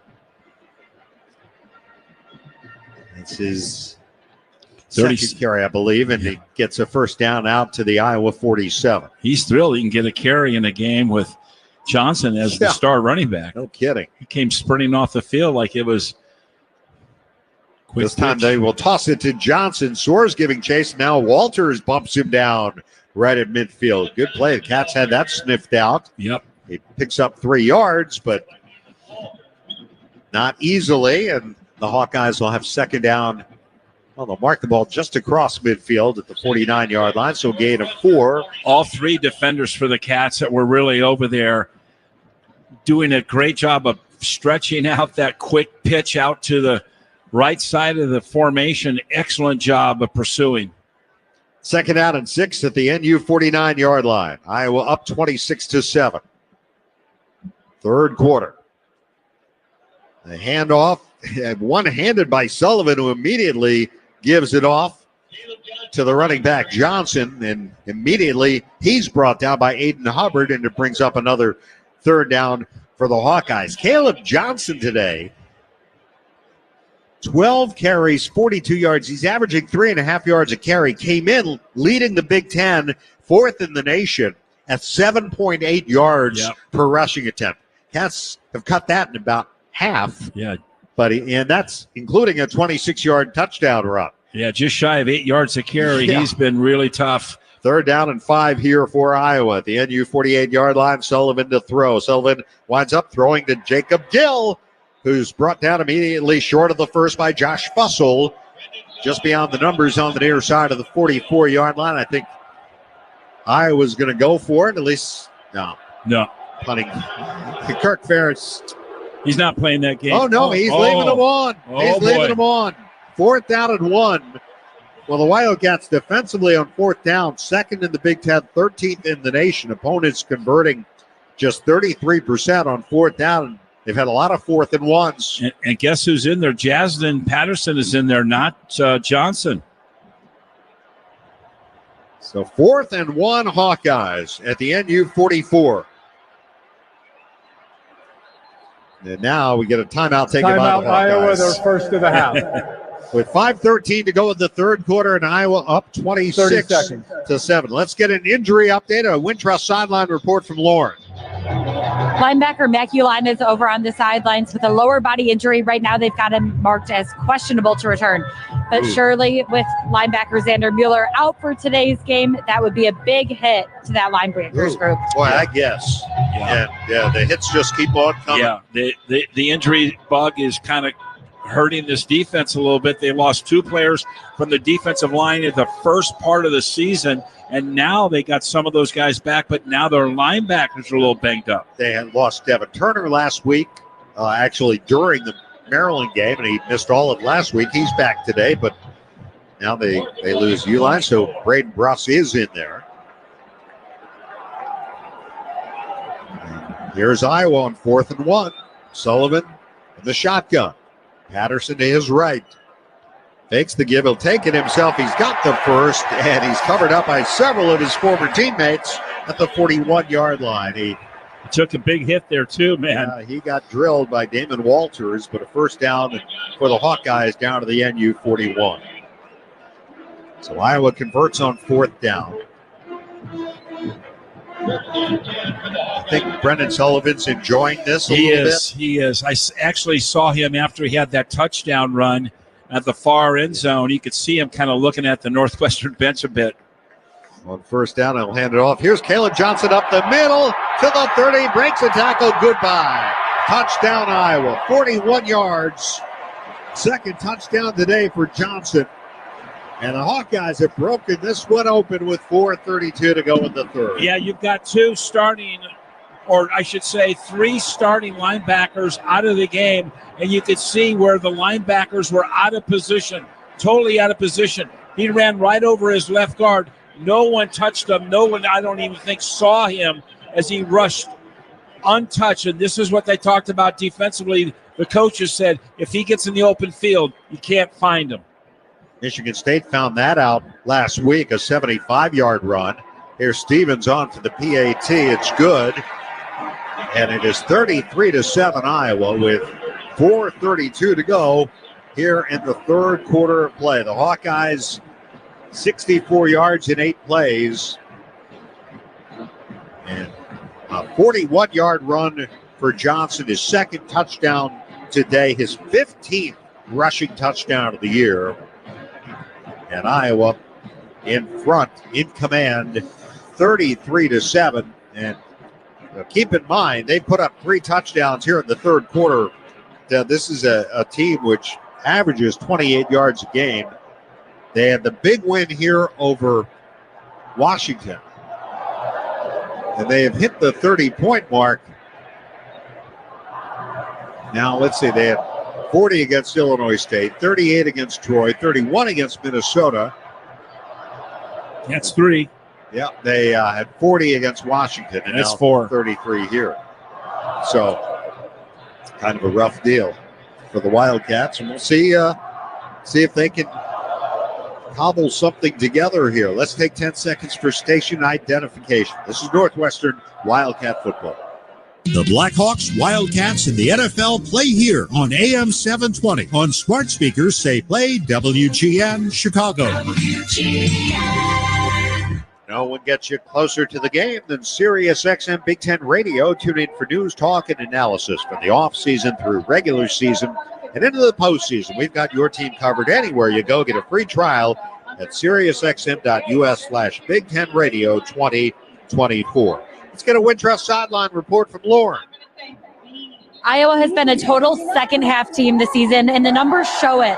The Hawkeyes are averaging just about 4.5 yards per play in the first half of games so far this year, which is 11th worst in all college football. They've been able to turn that around at the halfway mark, averaging over 7 yards per play. for a 7th best in all college football in second halves.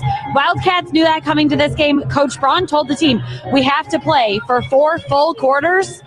And right now, every play is going to count for Northwestern. And thank you, Lauren, for that Wintrust sideline report. And not to add more bad news here, but Iowa's best quarter has been the fourth quarter, where they've outscored their opponents 72-32. So, Cats, things could get worse unless they get something together here. As Stevens will kick off. Cats haven't returned one yet, and they won't return this one as it trickles out of the end zone. Goes past Joseph Hyman, and the Wildcats will come out starting from the 25-yard line. Well, this season, Caleb Johnson's been 42% of their production on offense with over 1,000 yards rushing. And then his point production, meaning how many times he scored touchdown, 63% of that production. So he's been a big workhorse. We definitely held him down for the first 25 minutes of the game, but last 2 runs have been big. All right, Lausch has Porter to his right. First down, handoff to Cam through the left side. Good run. A bit of a hole and squirms his way out to the 30. He backs his way out in the arms of Jade Higgins out to the 30. A gain of 5 on first down. 2nd and 5 coming up here as we tick towards the 4-minute mark. Cam today, 11 carries, 36 yards. Well, that was a good 6 yards right there. Last time the Cats' possession was 3 and out. They used 23 seconds on the clock. Let's hope that doesn't happen again. They'll take 5 yards on first down every time. Yes. 2nd down and 5, and Lausch going to throw. Quick throw to the left side. Caught there in the receiver as Frank Covey is slammed down quickly by Deshaun Lee. About a half a yard short of the first. It's going to be 3rd and 1. Now they expecting a lot out of Covey now that they've got some wide receivers down. And Covey picked up his 2nd reception. He had one earlier for a first down. In that first series, actually. Well, 3rd down, about a half a yard to go. Cats 1 of 7 on 3rd down on the day, trailing 33-7, late 3rd quarter. Penalty marker down. Yeah, it's against the Cats. So instead of 3rd and 1. Illegal snap. Offense, number 65. 5-yard penalty, 3rd down. So they'll move back 5 yards. Instead of 3rd and 1, it's 3rd and 6. When you had a great opportunity to move the chains, 3rd and less than 1. Wow.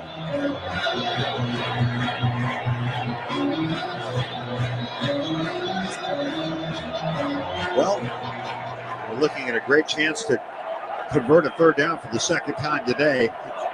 Chances just got a little longer, but let's see. 3rd down and 6 here for the NU-29. Lausch to throw. Lausch being flushed with the pocket. Now he throws. Nice grab by Calvin Johnson up at the 35. And is it a first down? It is. First down, Northwestern. Johnson with the 2nd catch today. Sebastian Castro had the coverage. First down for the Cats out to the 35. Way to stay positive, Dave. Yes. So Calvin Johnson, 2 catches. That's an encouraging sign. That's not gotten the ball to a tight end today. Let's see if they try that. First down from the 35. Snap to Lausch. Lausch looking. Lausch throwing over the middle. Complete to Hyman. And then he's driven back. Ball comes out. They're going to forward progress. Yeah, they're going to say he's out to the 45. ruling on the field is the runner's progress would stop. It's first down. First down for the Wildcats out to the 45-yard line. Yeah, I mean, he went 5 yards backwards. Everybody was pushing him, so you know that his forward progress is right where they marked it at the 45 and another first down, and they're going fast. Cats want to go quick. Out to the 45. They want to snap the ball. There it is. Lausch to throw. Pressure coming. Dumps it off to Hyman. Breaks the tackle and chased out of bounds. I think for a loss of a yard on the play by Y.A. Black. But the Cats just wanted to get that play off. Yeah. Minute 16 to go. Clock moving here in the third quarter. 33-7 Iowa. Hawkeyes with 21 points here in the third, including an 85-yard punt return. 1 minute to go. Out of the huddle come the Cats. Lausch has Covey on the right.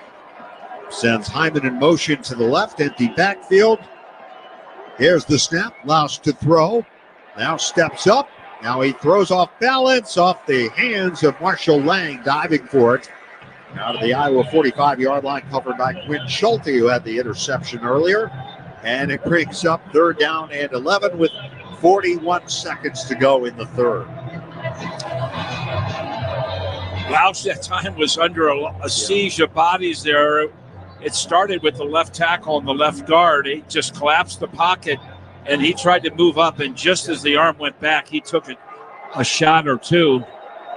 He's hanging tough, though. 2 third downs in a row. Let's see. Third down and 11 here on the Wildcat 44-yard line. Here they come. Snap to Lausch. Rushes on. His pass batted down at the line. And I think Iowa's got the ball. It was intercepted. Kicked out of the air. And coming up with the football is Jay Higgins. And down at the 25-yard line of the Wildcats. Now we'll have to see. There was a lot of Hawkeyes right around the quarterback Lausch. Yeah, he was looking. That ball jarred out, or was it? Did he throw it? He was looking to throw to his left. Yeah, but did he fumble or was it picked off? We have not yet. Here we now go. we get another look at it as Higgins comes in. Now was deflected to another player. It was deflected. Yep, and ran into the arms of Higgins, who comes with the interception. So Iowa now has it at the NU 25 with 34 seconds to go here in the third quarter. A nightmarish third quarter for the Wildcats. And here's Caleb Johnson. Picks his way through the left side. Breaks the tackle. 15-10. 5. Reaches for the pylon. It is a touchdown. Third of the day for Caleb Johnson. The question was, did he go out at the 1? But apparently not. Touchdown Iowa. And the Hawkeyes running away with it here with 27 seconds to go in the third quarter. When you break through the first line the of ruling defense, of a touchdown is under review. if you shoot through the first line of defense as fast as that happened, and then you're in the secondary, that means guys are tired, not getting off blocks, and not having gap security. So the interception, the Wildcats' second turnover of the day, sets up, if not a touchdown, then it's going to be right on the goal line. 27 seconds to go in the third.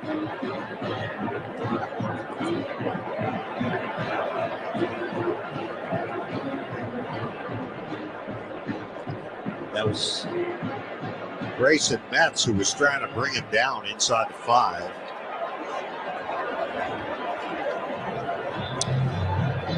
Trying to stretch the ball right over the pylon, but was his feet out of bounds when that was happening? That looks like it's a bang-bang play right there on the goal line. After review, the ruling on the field stands is called.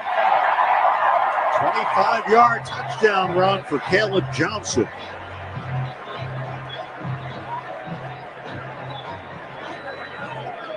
So that possession didn't take very long. One play and 25 yards in one play. Took 7 seconds. Stevens for the PAT, the 40th point of the game for the Hawkeyes. It's good. 40-7, Iowa. A 28-point third quarter for Iowa. And remember, the Wildcats were down In the second quarter, they were leading 7-5 with 40 seconds to go till halftime.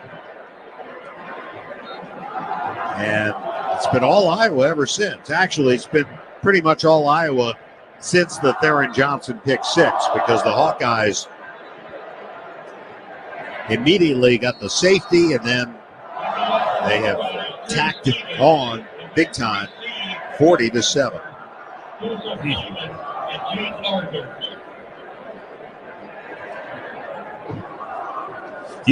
You said something about they're a really productive team scoring-wise in the fourth quarter.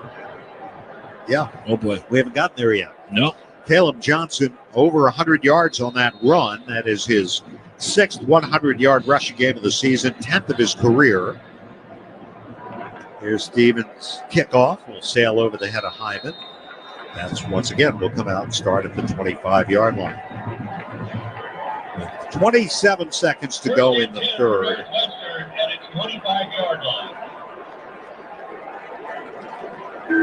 Well, I would hate to be an offensive lineman in this spot, because the front seven of your opposition is going to be really just bearing down.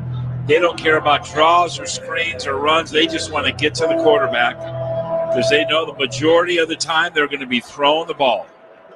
This time they come out a little bit of an I formation here, maybe not. A pistol formation here with the quarterback Lausch, the running back Porter, who gets the handoff, cuts back to his right to the 30, and upended in the open field by Harris. Nice job tackle. up at the 32. Gain of 7 there for Cam Porter, and that will likely be the final play of the third quarter. We're going to switch ends and head to the fourth here in Iowa City, and the Wildcats have to be ecstatic to see that third quarter come to an end. 28-0 Iowa in the third. 40-7 Iowa at the end of 3 here in Iowa City. Back with the fourth quarter in a moment. This is Northwestern football presented by Trust from Learfield on 720 WGN. Northwestern fans, come hang out at Jake Melnick's Corner Tap, Chicago's favorite sports bar. A place that has something for everyone, including students. Show your valid student ID to get 15% off your bill and enjoy everything from great burgers, award-winning wings, and a wide selection of craft beer and cocktails. Can't make it to Jake's but looking for game day fuel? Head to JakeMelnick's.com for takeout and delivery options. Jake Melnick's Corner Tap at 41 East Superior Street. Come join us. Searching for a place to stay when visiting Northwestern? We've got you covered. When traveling for Parents Weekend or that ever-important home game, choose the Holiday Inn Chicago North Evanston. Situated just a short mile to Northwestern, our welcoming staff, oversized rooms and suites, and our beautifully renovated property will wow you. Simply ask for the preferred Northwestern rate at the Holiday Inn Chicago North Evanston. Go Wildcats! In Illinois, 96% of farms are family-owned and operated. I'm Felicity. I'm Audrey. And I'm Crochet. We are fun kids from Peoria County. And our family is part of that 96%. Our mom and dad are passionate about growing safe food and fuel, and about farming better today than yesterday. If you want to learn more about Illinois farm families like ours, visit www.watchustgrow.org/corn. This message is brought to you by the Illinois Corn Checkoff. Sureway Movers is a moving company that has been serving residents and businesses in the United States for over 65 years. In addition to our traditional moving services, we also offer moves to commercial clients, those moving internationally, and we are proud to move our military. Your complete satisfaction with your move is our #1 focus at Sureway Movers. Visit SurewayMovers.com or call us at 877-807-5024 to request a free moving quote. You're tuned in to Northwestern Wildcats football. Here's the voice of the Cats, Dave Ennett. We begin the fourth quarter here at Kinnick Stadium in Iowa City. Dave Ennett, Ted Albrecht, Lauren Withrow on the sidelines. Iowa in command 40-7 as we start the fourth. The Wildcats facing 2nd and 3 for their own 32. The snap to Lausch and the handoff will go to the running back. Spin move by Porter. Pushes the pile out to the 40-yard line, and a first down for the Wildcats on a gain of 8 yards through 3 quarters. Iowa 332 yards of offense. The Wildcats 115. Deshaun Lee, the stop on that play. First down for the Cats out to the 39 is where they mark the ball.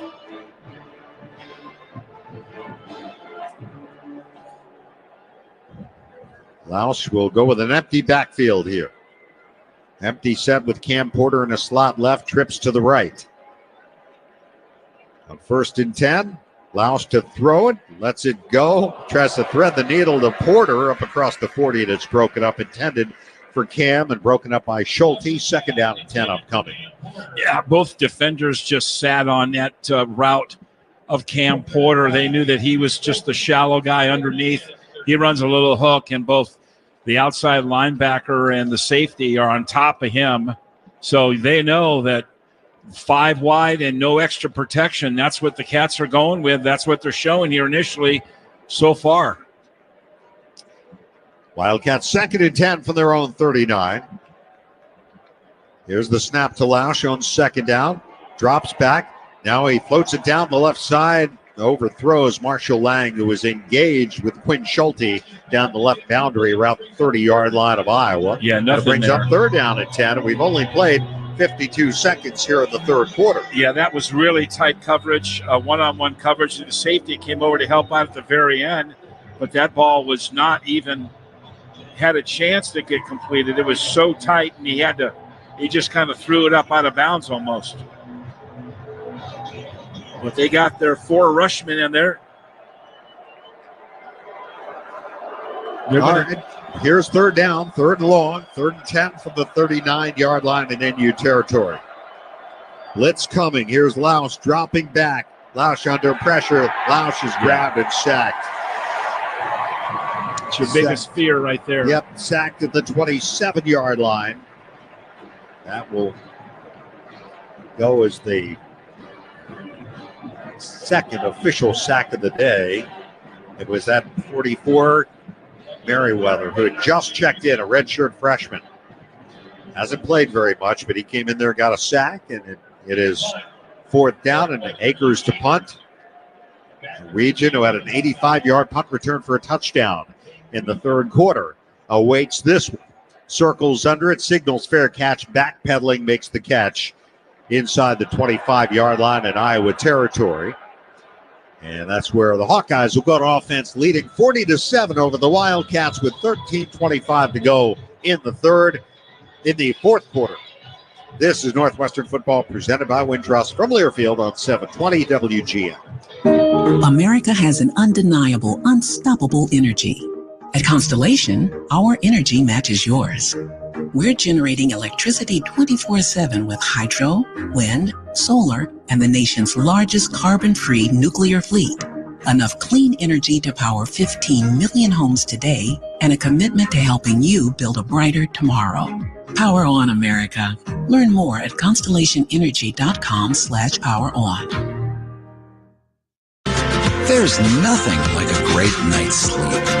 If your mattress isn't quite right, chances are you're not sleeping as well as you should be. Steinhoffel's exclusive Discover Your Sleep system maps your body and sleeping position, and then finds the perfect mattress for you through science. So, stop in and find your perfect mattress with the Discover Your Sleep system. Only at Steinhoffel's. Relax. It's Steinhoffel's. Homeowners, don't miss the best way to improve your home at this weekend's free home show at the Lake County Fairgrounds. You'll save time and money on thousands of the latest products and services to remodel, repair, and beautify your home. And have a blast at the huge Food Truck Festival and Beer Garden. Plus, enter to win a trip to beautiful St. Croix in the U.S. Virgin Islands. All with one easy and fun visit with free admission and parking. For details, visit LakeCountyHomeshow.com today. That's LakeCountyHomeshow.com. You're tuned in to Northwestern Wildcats football. Now back to the action. Here's the voice of the Cats, Dave Ennett. Well, the Hawkeyes will start from their own 24-yard line. So I believe that that is, well, it's not their worst. It's their second worst starting field position of the game. They started at their own 22-yard line to start the third quarter, and then ended up scoring a touchdown. Brendan Sullivan at quarterback for Iowa, 8 of 11 passing, 83 yards, 8 rushes, 41 yards, and a touchdown. First down, drops the snap, picks it up, hits Gill, and Gill is drilled by Walters. Wow. Back at the 20. A loss of 4 on the play. The redshirt freshman Damon Walters out of Bolingbrook, continuing to make plays for this defense. Good news, Mac Uline is back in the game, so maybe we'll have a little bit more stability on this front seven. Cats trying to play without Xander Mueller, who had 19 tackles against the Hawkeyes last year in a game which came down to the final minute. Second down and 14. Handed off, and guess who makes the tackle? It is Jazian Patterson, brought down by Uline as he gets back 3 of the 4 yards lost on the previous play. Brings up third down at 11, 12:35 to go. Clock moving. 3rd and 11 Hawkeyes for their own 23. They lead 40-7. And Soares goes out, and Rob Fitzgerald comes in for the Cats. Iowa on third down today, 6 of 13. Matt was out for most of Uline with Mac for most of that third quarter. Comes back in and makes his 9th tackle in the game. Trips to the left for the Hawkeyes. Now they will motion one to the right, a draw play, and Patterson taken down after a short game. Maybe got back to the line. Wow. If that, and Uline makes the stop. So a 3 and out here. He makes 2 out of the 3 tackles. Yep. 3 and out for the Hawkeyes, and maybe a little too late. Yeah. But still good to see. Yeah, keep fighting, right? Yeah, here comes Reese Dakin on the punt. He was a huge factor in this game for Iowa. Drew Wagner, see if he has a chance to return one here, standing at his own 25-yard line. And Dakin, with his heels on his own 9, steps forward, boots it away. A spinner down the near hash mark. Wagner will let it hit, takes an eye, will roll inside the 30, and will die at the 25-yard line. And that's where the Wildcats go on offense with 11:13 to go in the game.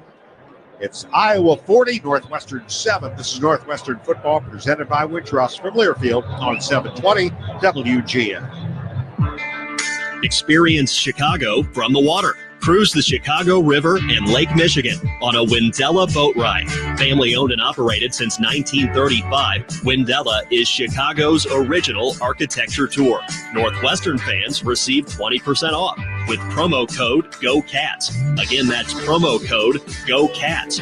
Book your tour online at WindellaBoats.com. Windella, the official boat tour of the Northwestern Wildcats.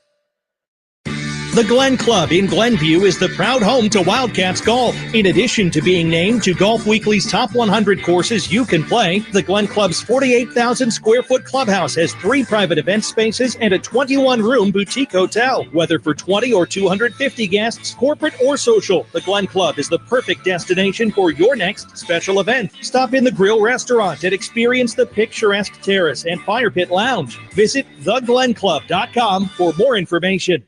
Home ownership. At Progressive, we know it's part of the American dream. It's winds blowing across a fruited plain, and also your new fire pit, which subsequently set your gazebo ablaze. It's hard-hitting football, and an even harder-hitting price estimate from your general contractor. That's a star-spangled bummer. It's also around-the-clock protection when you bundle your home and auto with Progressive, which can help keep the American dream of home ownership alive and kicking. Get a quote at Progressive.com. Progressive Casualty Insurance Company, affiliates, and other insurers. Not available in all states.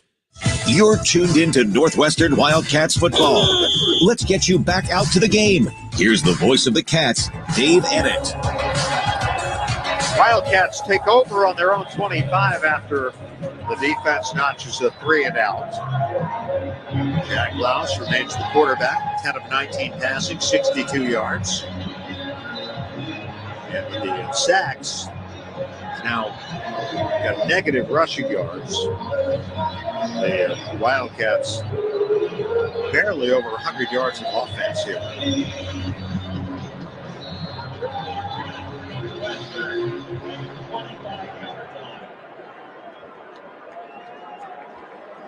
Wagner, who returned the punt, or was back there to return the punt, stays in the game. Handoff will go to Hyman, right side, stretched out and pulled down for a loss behind the line at the 23.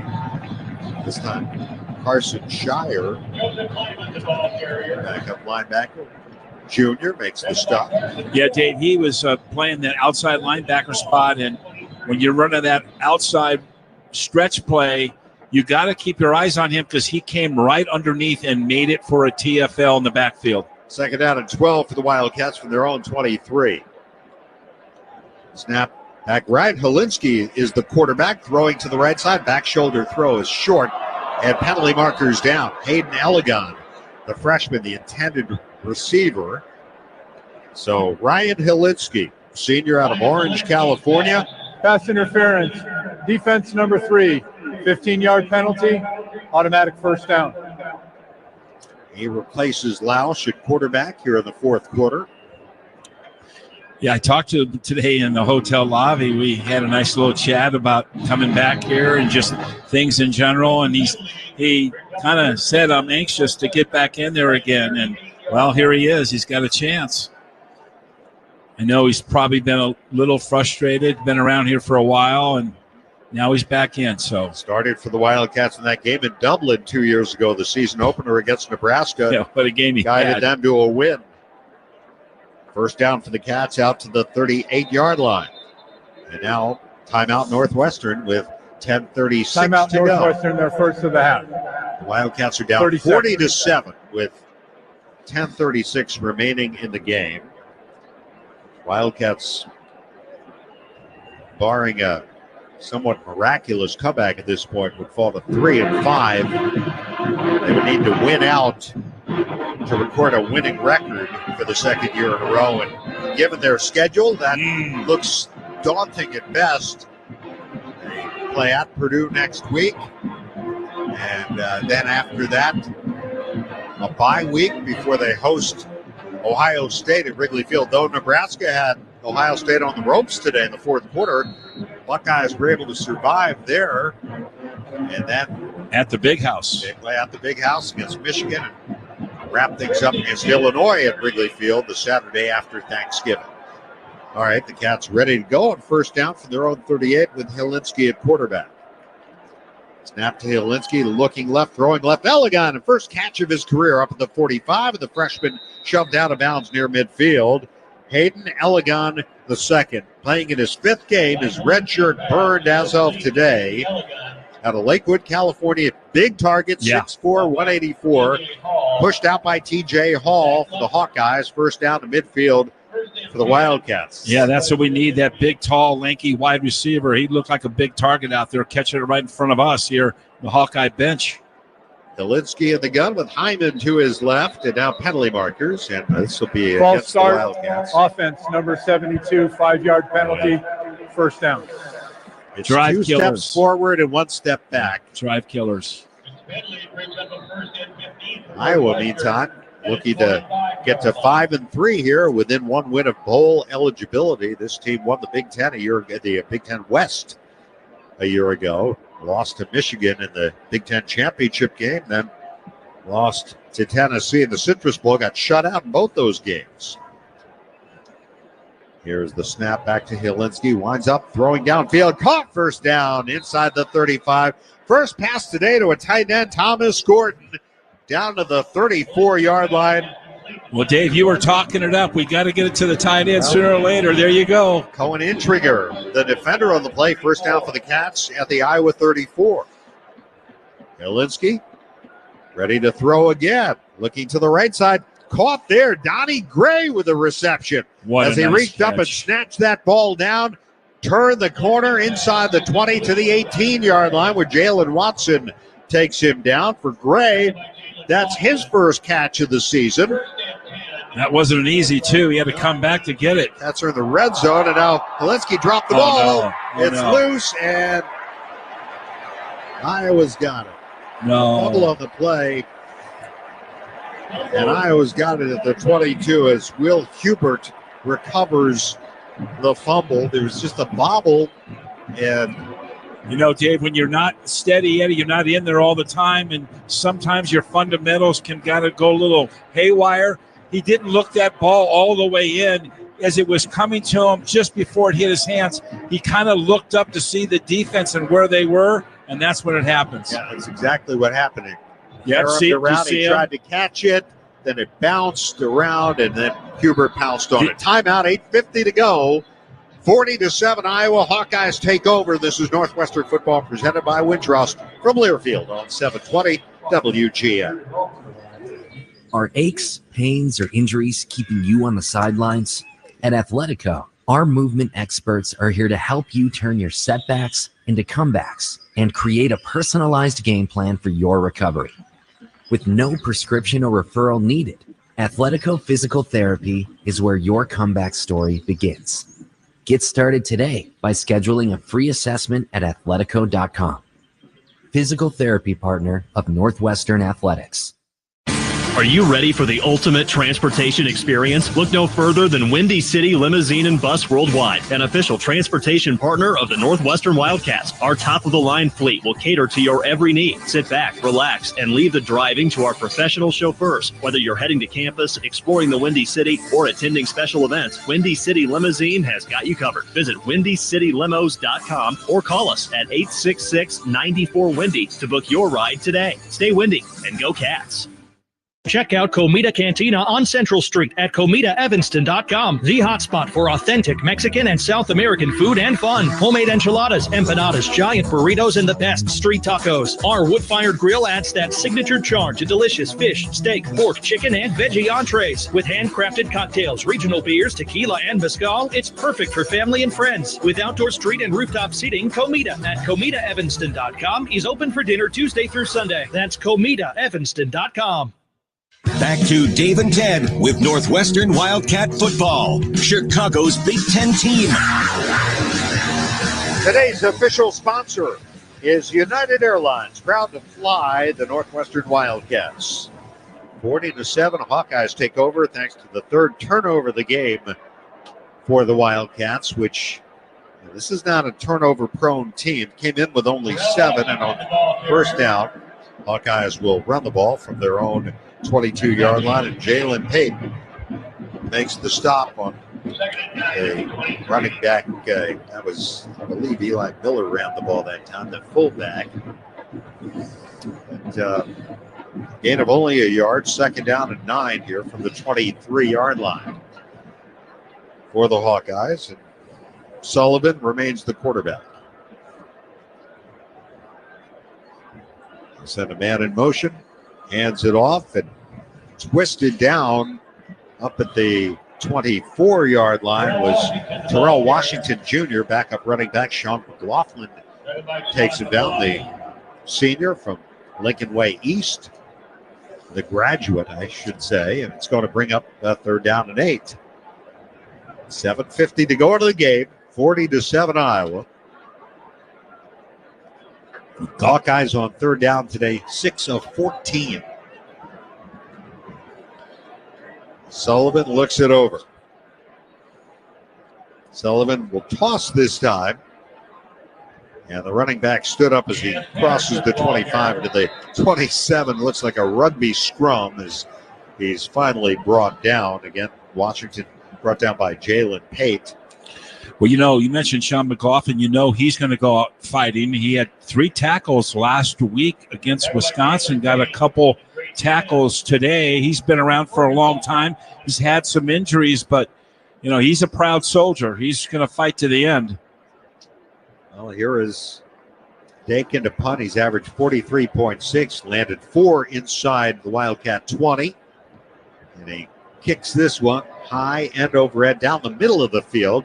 And it will be returned by Wagner. Makes the first man miss. He's on his way to the 40, 45 to midfield. He's to the 30. He's going to take it all the way to the 10, to the 5. High-stepping end zone. Touchdown. How about that? Drew Wagner. First game as the Wildcat punt returner. Didn't really get an opportunity till just then. And the Cats return one. And while the offense hasn't gotten in the end zone in 2 games, Both the defense and special teams have scored touchdowns. That one's 72 yards for Drew Wagner. First time in 10 years that the Cats have run one back. Well, I can see why he's back there returning him because he's got a lot of speed, man. Nobody can catch him. Did a good job avoiding the kicker.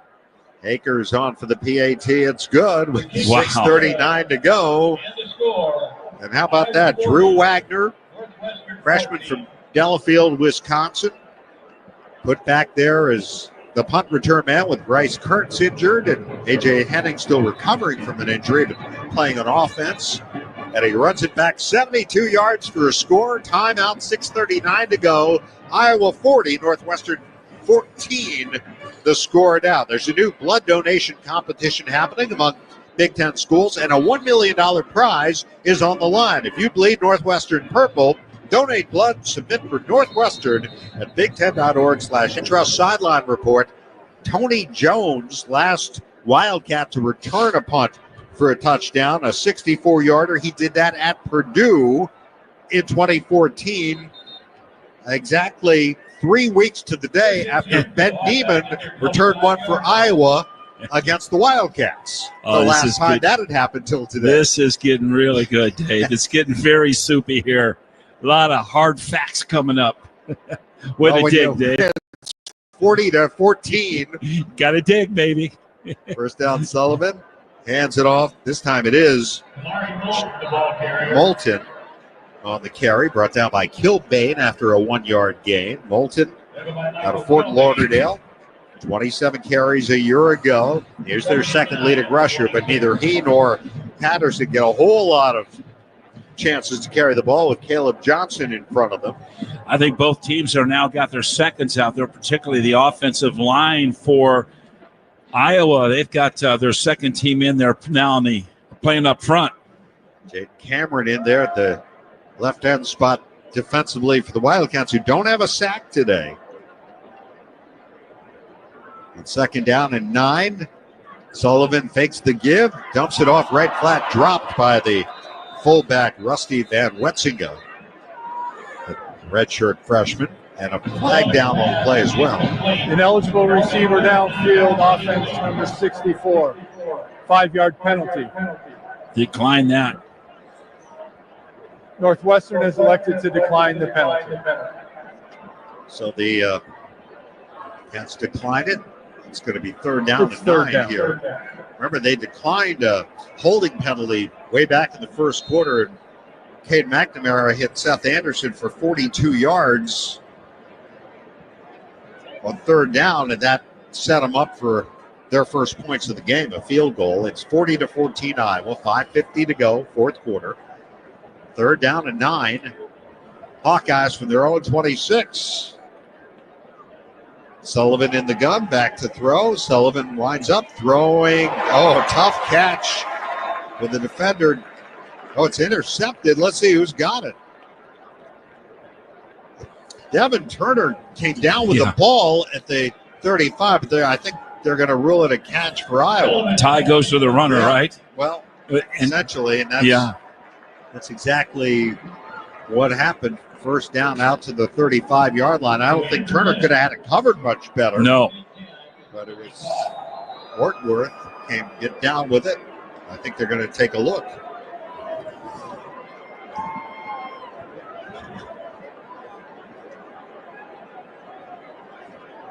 $5:17 to go in the game. How many reviews have we had today? This is number 3. It seems like we had. Unless I The play missed has one. been reviewed. The pass is incomplete. It's fourth down. Okay, so third straight 3 and out for Iowa. That means Drew Wagner's going to get another chance here. Another shot. 4th and 9 at the 26. TV camera got a shot of him on the sidelines. He was smiling. You can't blame Please him. reset the game clock It's to a 5 tough day minutes, for the Cats, 46 but seconds. it has to be 5:46, exciting please. for him. Thank you. Dakin will come out and punt yet again. This will be his 7th punt of the day. Akers has punted 6 times. A week ago, they played Michigan State, and the Michigan State punter never punted. Well, the Michigan State kicker kicked 6 field goals in 7 attempts. Here's the snap. Here's the kick. High floater. Fair catch signal by Wagner. And he makes it bobbling a bit at the 33-yard line. So that's where Iowa will go on offense with 5:39 remaining. Stay with us after the game for the post-game show. Ted will make his way about a mile from us to the Wildcat locker room in the southeast corner of Kinnick Stadium. I think I'm up the ramp. I think I'm going to catch a ride with the coaches. They come down in the elevators and they get on golf carts and they cut across the field. I think that's a great idea. I think that's my shortest way versus first down for the Wildcats from their own 31 with 5:39 to go, down 40-14. Polinsky remains the quarterback. He's going to throw here on first down. Finds Marshall Lang on the out cut around the 36-yard line. That's his second catch, I think. First down. Check that. A gain of 6 yards. 5 yards. Mark it at the 36-yard line as Zach Lutmer pushed him out. For Marshall Lang, that's his first catch of the game. Second to a tight end. Yeah. 2nd and 5. Northwestern from their own 36. Well, the offense still hasn't scored a touchdown today. I think that would be a goal here with 5 minutes to go. Bunch formation to the right for the Wildcats, and now Lang motions out of that to the right wing. Snap. Handoff. Jake Arthur's running right and runs into a tackler up at the 37-yard line. He got a couple of yards. It's going to bring up third down. Brian Allen, local guy out of Lake in the Hills, brings him down. So it's third down for the Wildcats. 4 yards to go. 4:38 remaining. I know where Lake in the Hills is. Good. It's up north. That's good, yeah. A lot of lakes up there. Third down in Lake County. Third down and 4 at the 37. Is it? Yeah. Third down and 4 at the 37-yard line. Snap to Helinski, back to throw. Helinski pops over the middle. Lang had his hands on it down to the Iowa 40 and almost made a great catch in traffic. Could not quite reel it in. It's fourth down Northwestern. Helinski really threaded the needle. That was about a 40-yard throw right down the center of the field, right between the hash marks. And there were 3 defenders around there, but he threaded it beautifully. Could not come down with a catch. It was on the mark. If that's off by just a hair, that's an INT. Well, as we mentioned, Dakin had punted 7 times. Luke Akers now to punt. Hunter Renner now will punt. This will be the 7th Northwestern punt, but first for Renner as he sends one down the right hash mark. Fair catch signaled and made by Weegan at the 17-yard line in Iowa territory with 4:09 remaining. Forget it. After our postgame show, Blackhawks hockey coming up at 6:30. Hawks in Dallas to begin a 5-game road trip tonight. Charlie Remeliotis will have your pregame coming up. And then John and Troy with a face-off a little bit after 7. The Hawks and the Stars. Brendan Sullivan today, 9 of 14, 79 yards. I wonder who starts next week against Wisconsin. Will it be McNamara or Sullivan?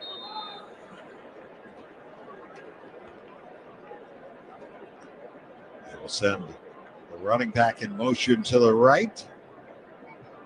And brought down right along the 20-yard line. Max White, who's their 4th team running back, junior out of Cedar Rapids, with his 3rd carry of the year, brought down by Joe DeHaan out of Andrew High School. Gain of 3, 2nd and 7 coming up. We're down to 3:46 for the game, 40-14 Iowa. Dave, our observation between McNamara and Sullivan, I think you go with Sullivan because he adds that of the availability to get out of the pocket. He can run with it. He can stretch the play. That's what he's done so well here in this appearance. There's Washington, who's drilled at the 23-yard line by DeHaan again, and it brings up 3rd down and 5. 3rd and 4, call it. We tick towards the 3-minute mark. This place is emptying out. Yeah.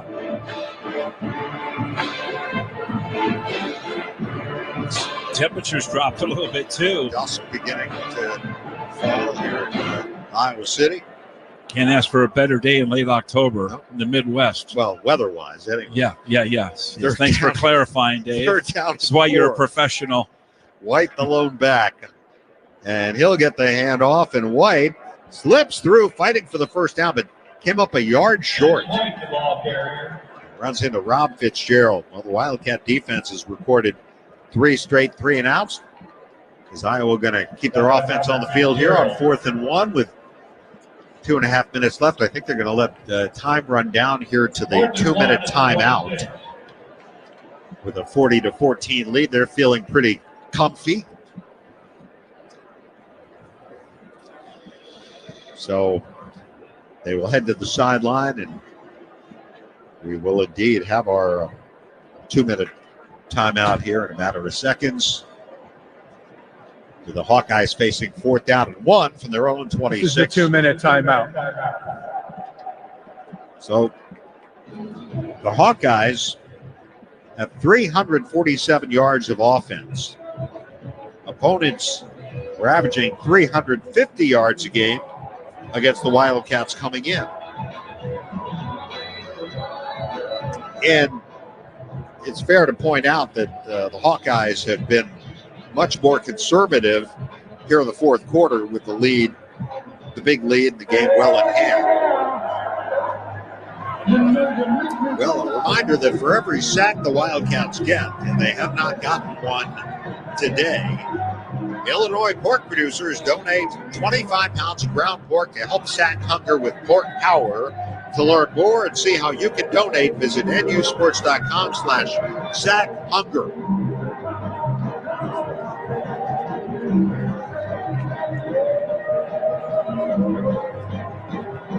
to 14 Iowa.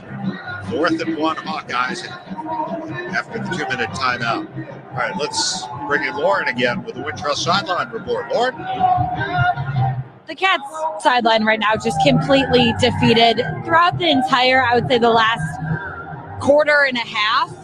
Nobody has been cheering for their teammates except for the graduate assistant coaches, the entire strength staff, and linebacker Xander Mueller, who's dealing with a lower body injury and isn't even dressed today.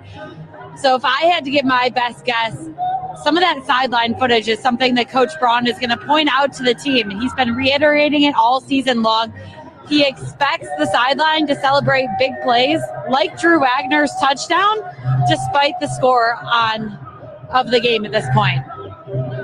Well, yeah, they did celebrate, no question, on that play. Thanks, Lauren, for that Wintrust sideline report. Quick check of some other scores from Mark Harmon back in the studio. Mark? All right, Dave. Oregon leading Illinois now 38-9. That one has 2:45 to go in the 4th quarter. Minnesota on top of Maryland with 5 minutes to go, 48-16. Coming up, Penn State, Wisconsin, Michigan State, and Michigan. Both those games kicking off in about 40 minutes.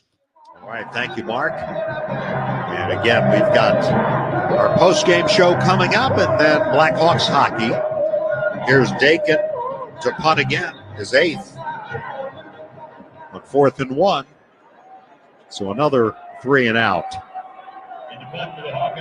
Here's the snap, low snap, picks it up, booms one. Wagner eyeing it, returns it from the 21, makes the first man miss, and then he's bowled under right around the 21-yard line. Minute 49 to go. Luke Elkin, the long snapper, got down there and made the stop. Cats will start from the 21. Ryan Helinski, since he's come in, 4 of 5 passing, 54 yards. It only attempted 4 passes all season coming in. First down for the Wildcats from their own 21-yard line. Snap to Helinski from his own 12-yard line, and he'll throw it out of bounds. Elegant and Wagner were in the vicinity, but he just threw that one away. It'll be 2nd down and 10, minute 44 to go. The Wildcats took the lead in the 2nd quarter of Theron Johnson's 85-yard pick 6. All Iowa from that point on until Wagner's 72-yard punt return with 6.5 minutes remaining. 2nd down and 10 here for Hilinski. He's going to throw it again. Hilinski, quick throw down the middle, too high. Intended down the middle for Lawson Albright. Wildcat tight ends, Albright. 6'5", so you know that pass was thrown a bit high. Sailed well above him, and it brings up 3rd down and 10.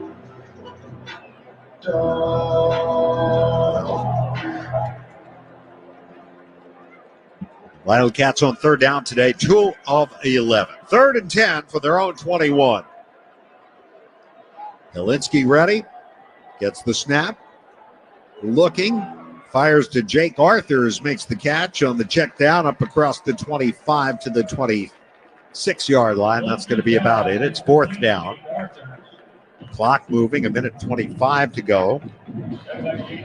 Jaden Harrell, backup linebacker, takes Arthurs down. So Jake Arthurs on the reception.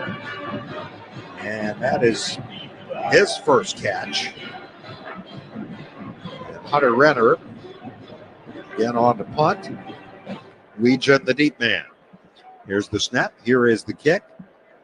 Renner sends it down the far hash. Fair catch signal made by Weejan at the 30-yard line in Iowa territory with 58 seconds to go.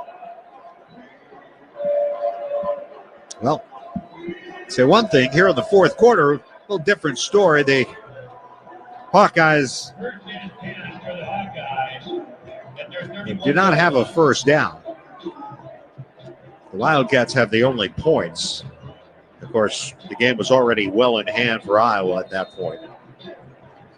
So 58 seconds to go. Sullivan out there. Hawkeyes from their own 31-yard line. Sullivan will hand it off, and White cut down shy of the 35 at the 34-yard line by Hank Canez. Graduate transfer, originally from Glenbard West. Gain of 3, clock moving, 43 seconds to go. 2nd down, 7 yards to go. Iowa from the 34. This will likely be the final snap of the game. Sullivan facing his former teammates for the first time. Comes up to the line, hands it off to White. And White brought down up at the 38. That's going to be the final play.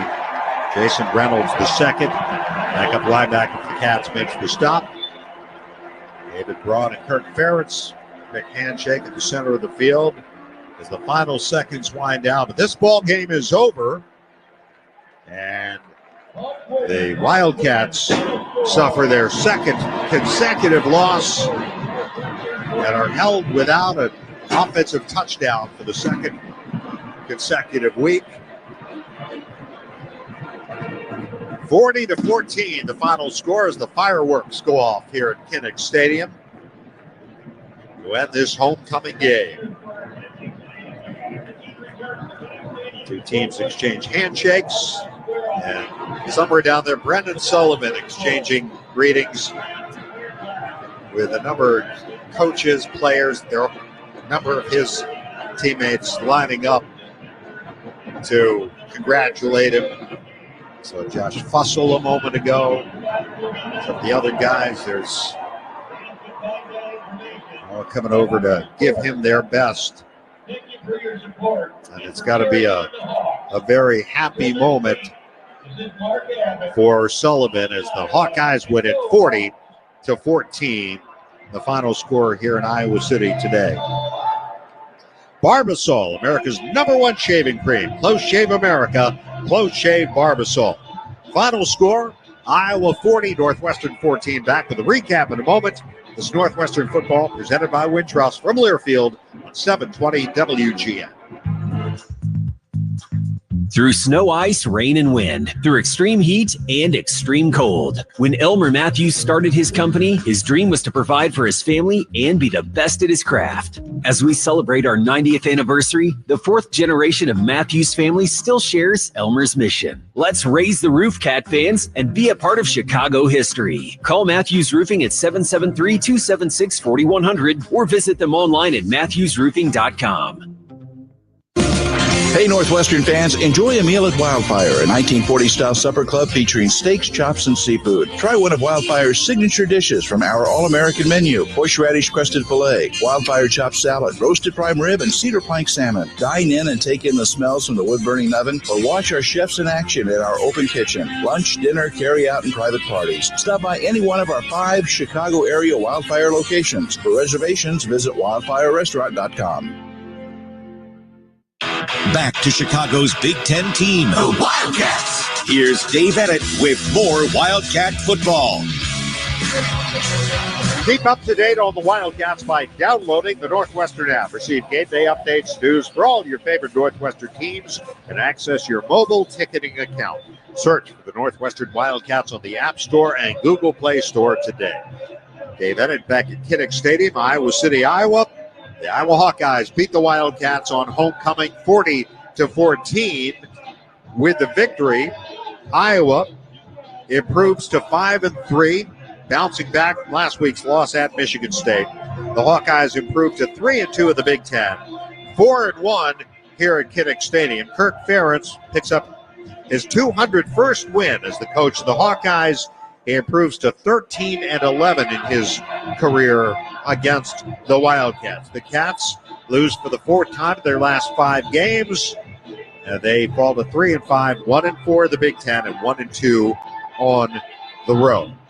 Ted is making his way into the Wildcat locker room. We'll hear from Coach David Braun and some of the players on our postgame show, and also recap the highlights for you. 40-14, the final score. Today's broadcast of Northwestern football was presented by Wintrust, Chicago's bank and official bank of Northwestern Athletics. Constellation, preferred energy provider of Northwestern Athletics. Northwestern Medicine, proudly leading the way toward better health care. Athletico, physical therapy partner of Northwestern Athletics. SeatGeek, official fan-to-fan ticket marketplace of Northwestern Athletics. And Odyssey Brands, Greek yogurt and feta cheese, preferred Greek yogurt and feta cheese of Northwestern Athletics. Final score, Iowa 40, Northwestern 14. Stick around. The Northwestern Medicine postgame show is next. This Northwestern football presented by Wintrust from Learfield on 720 WG.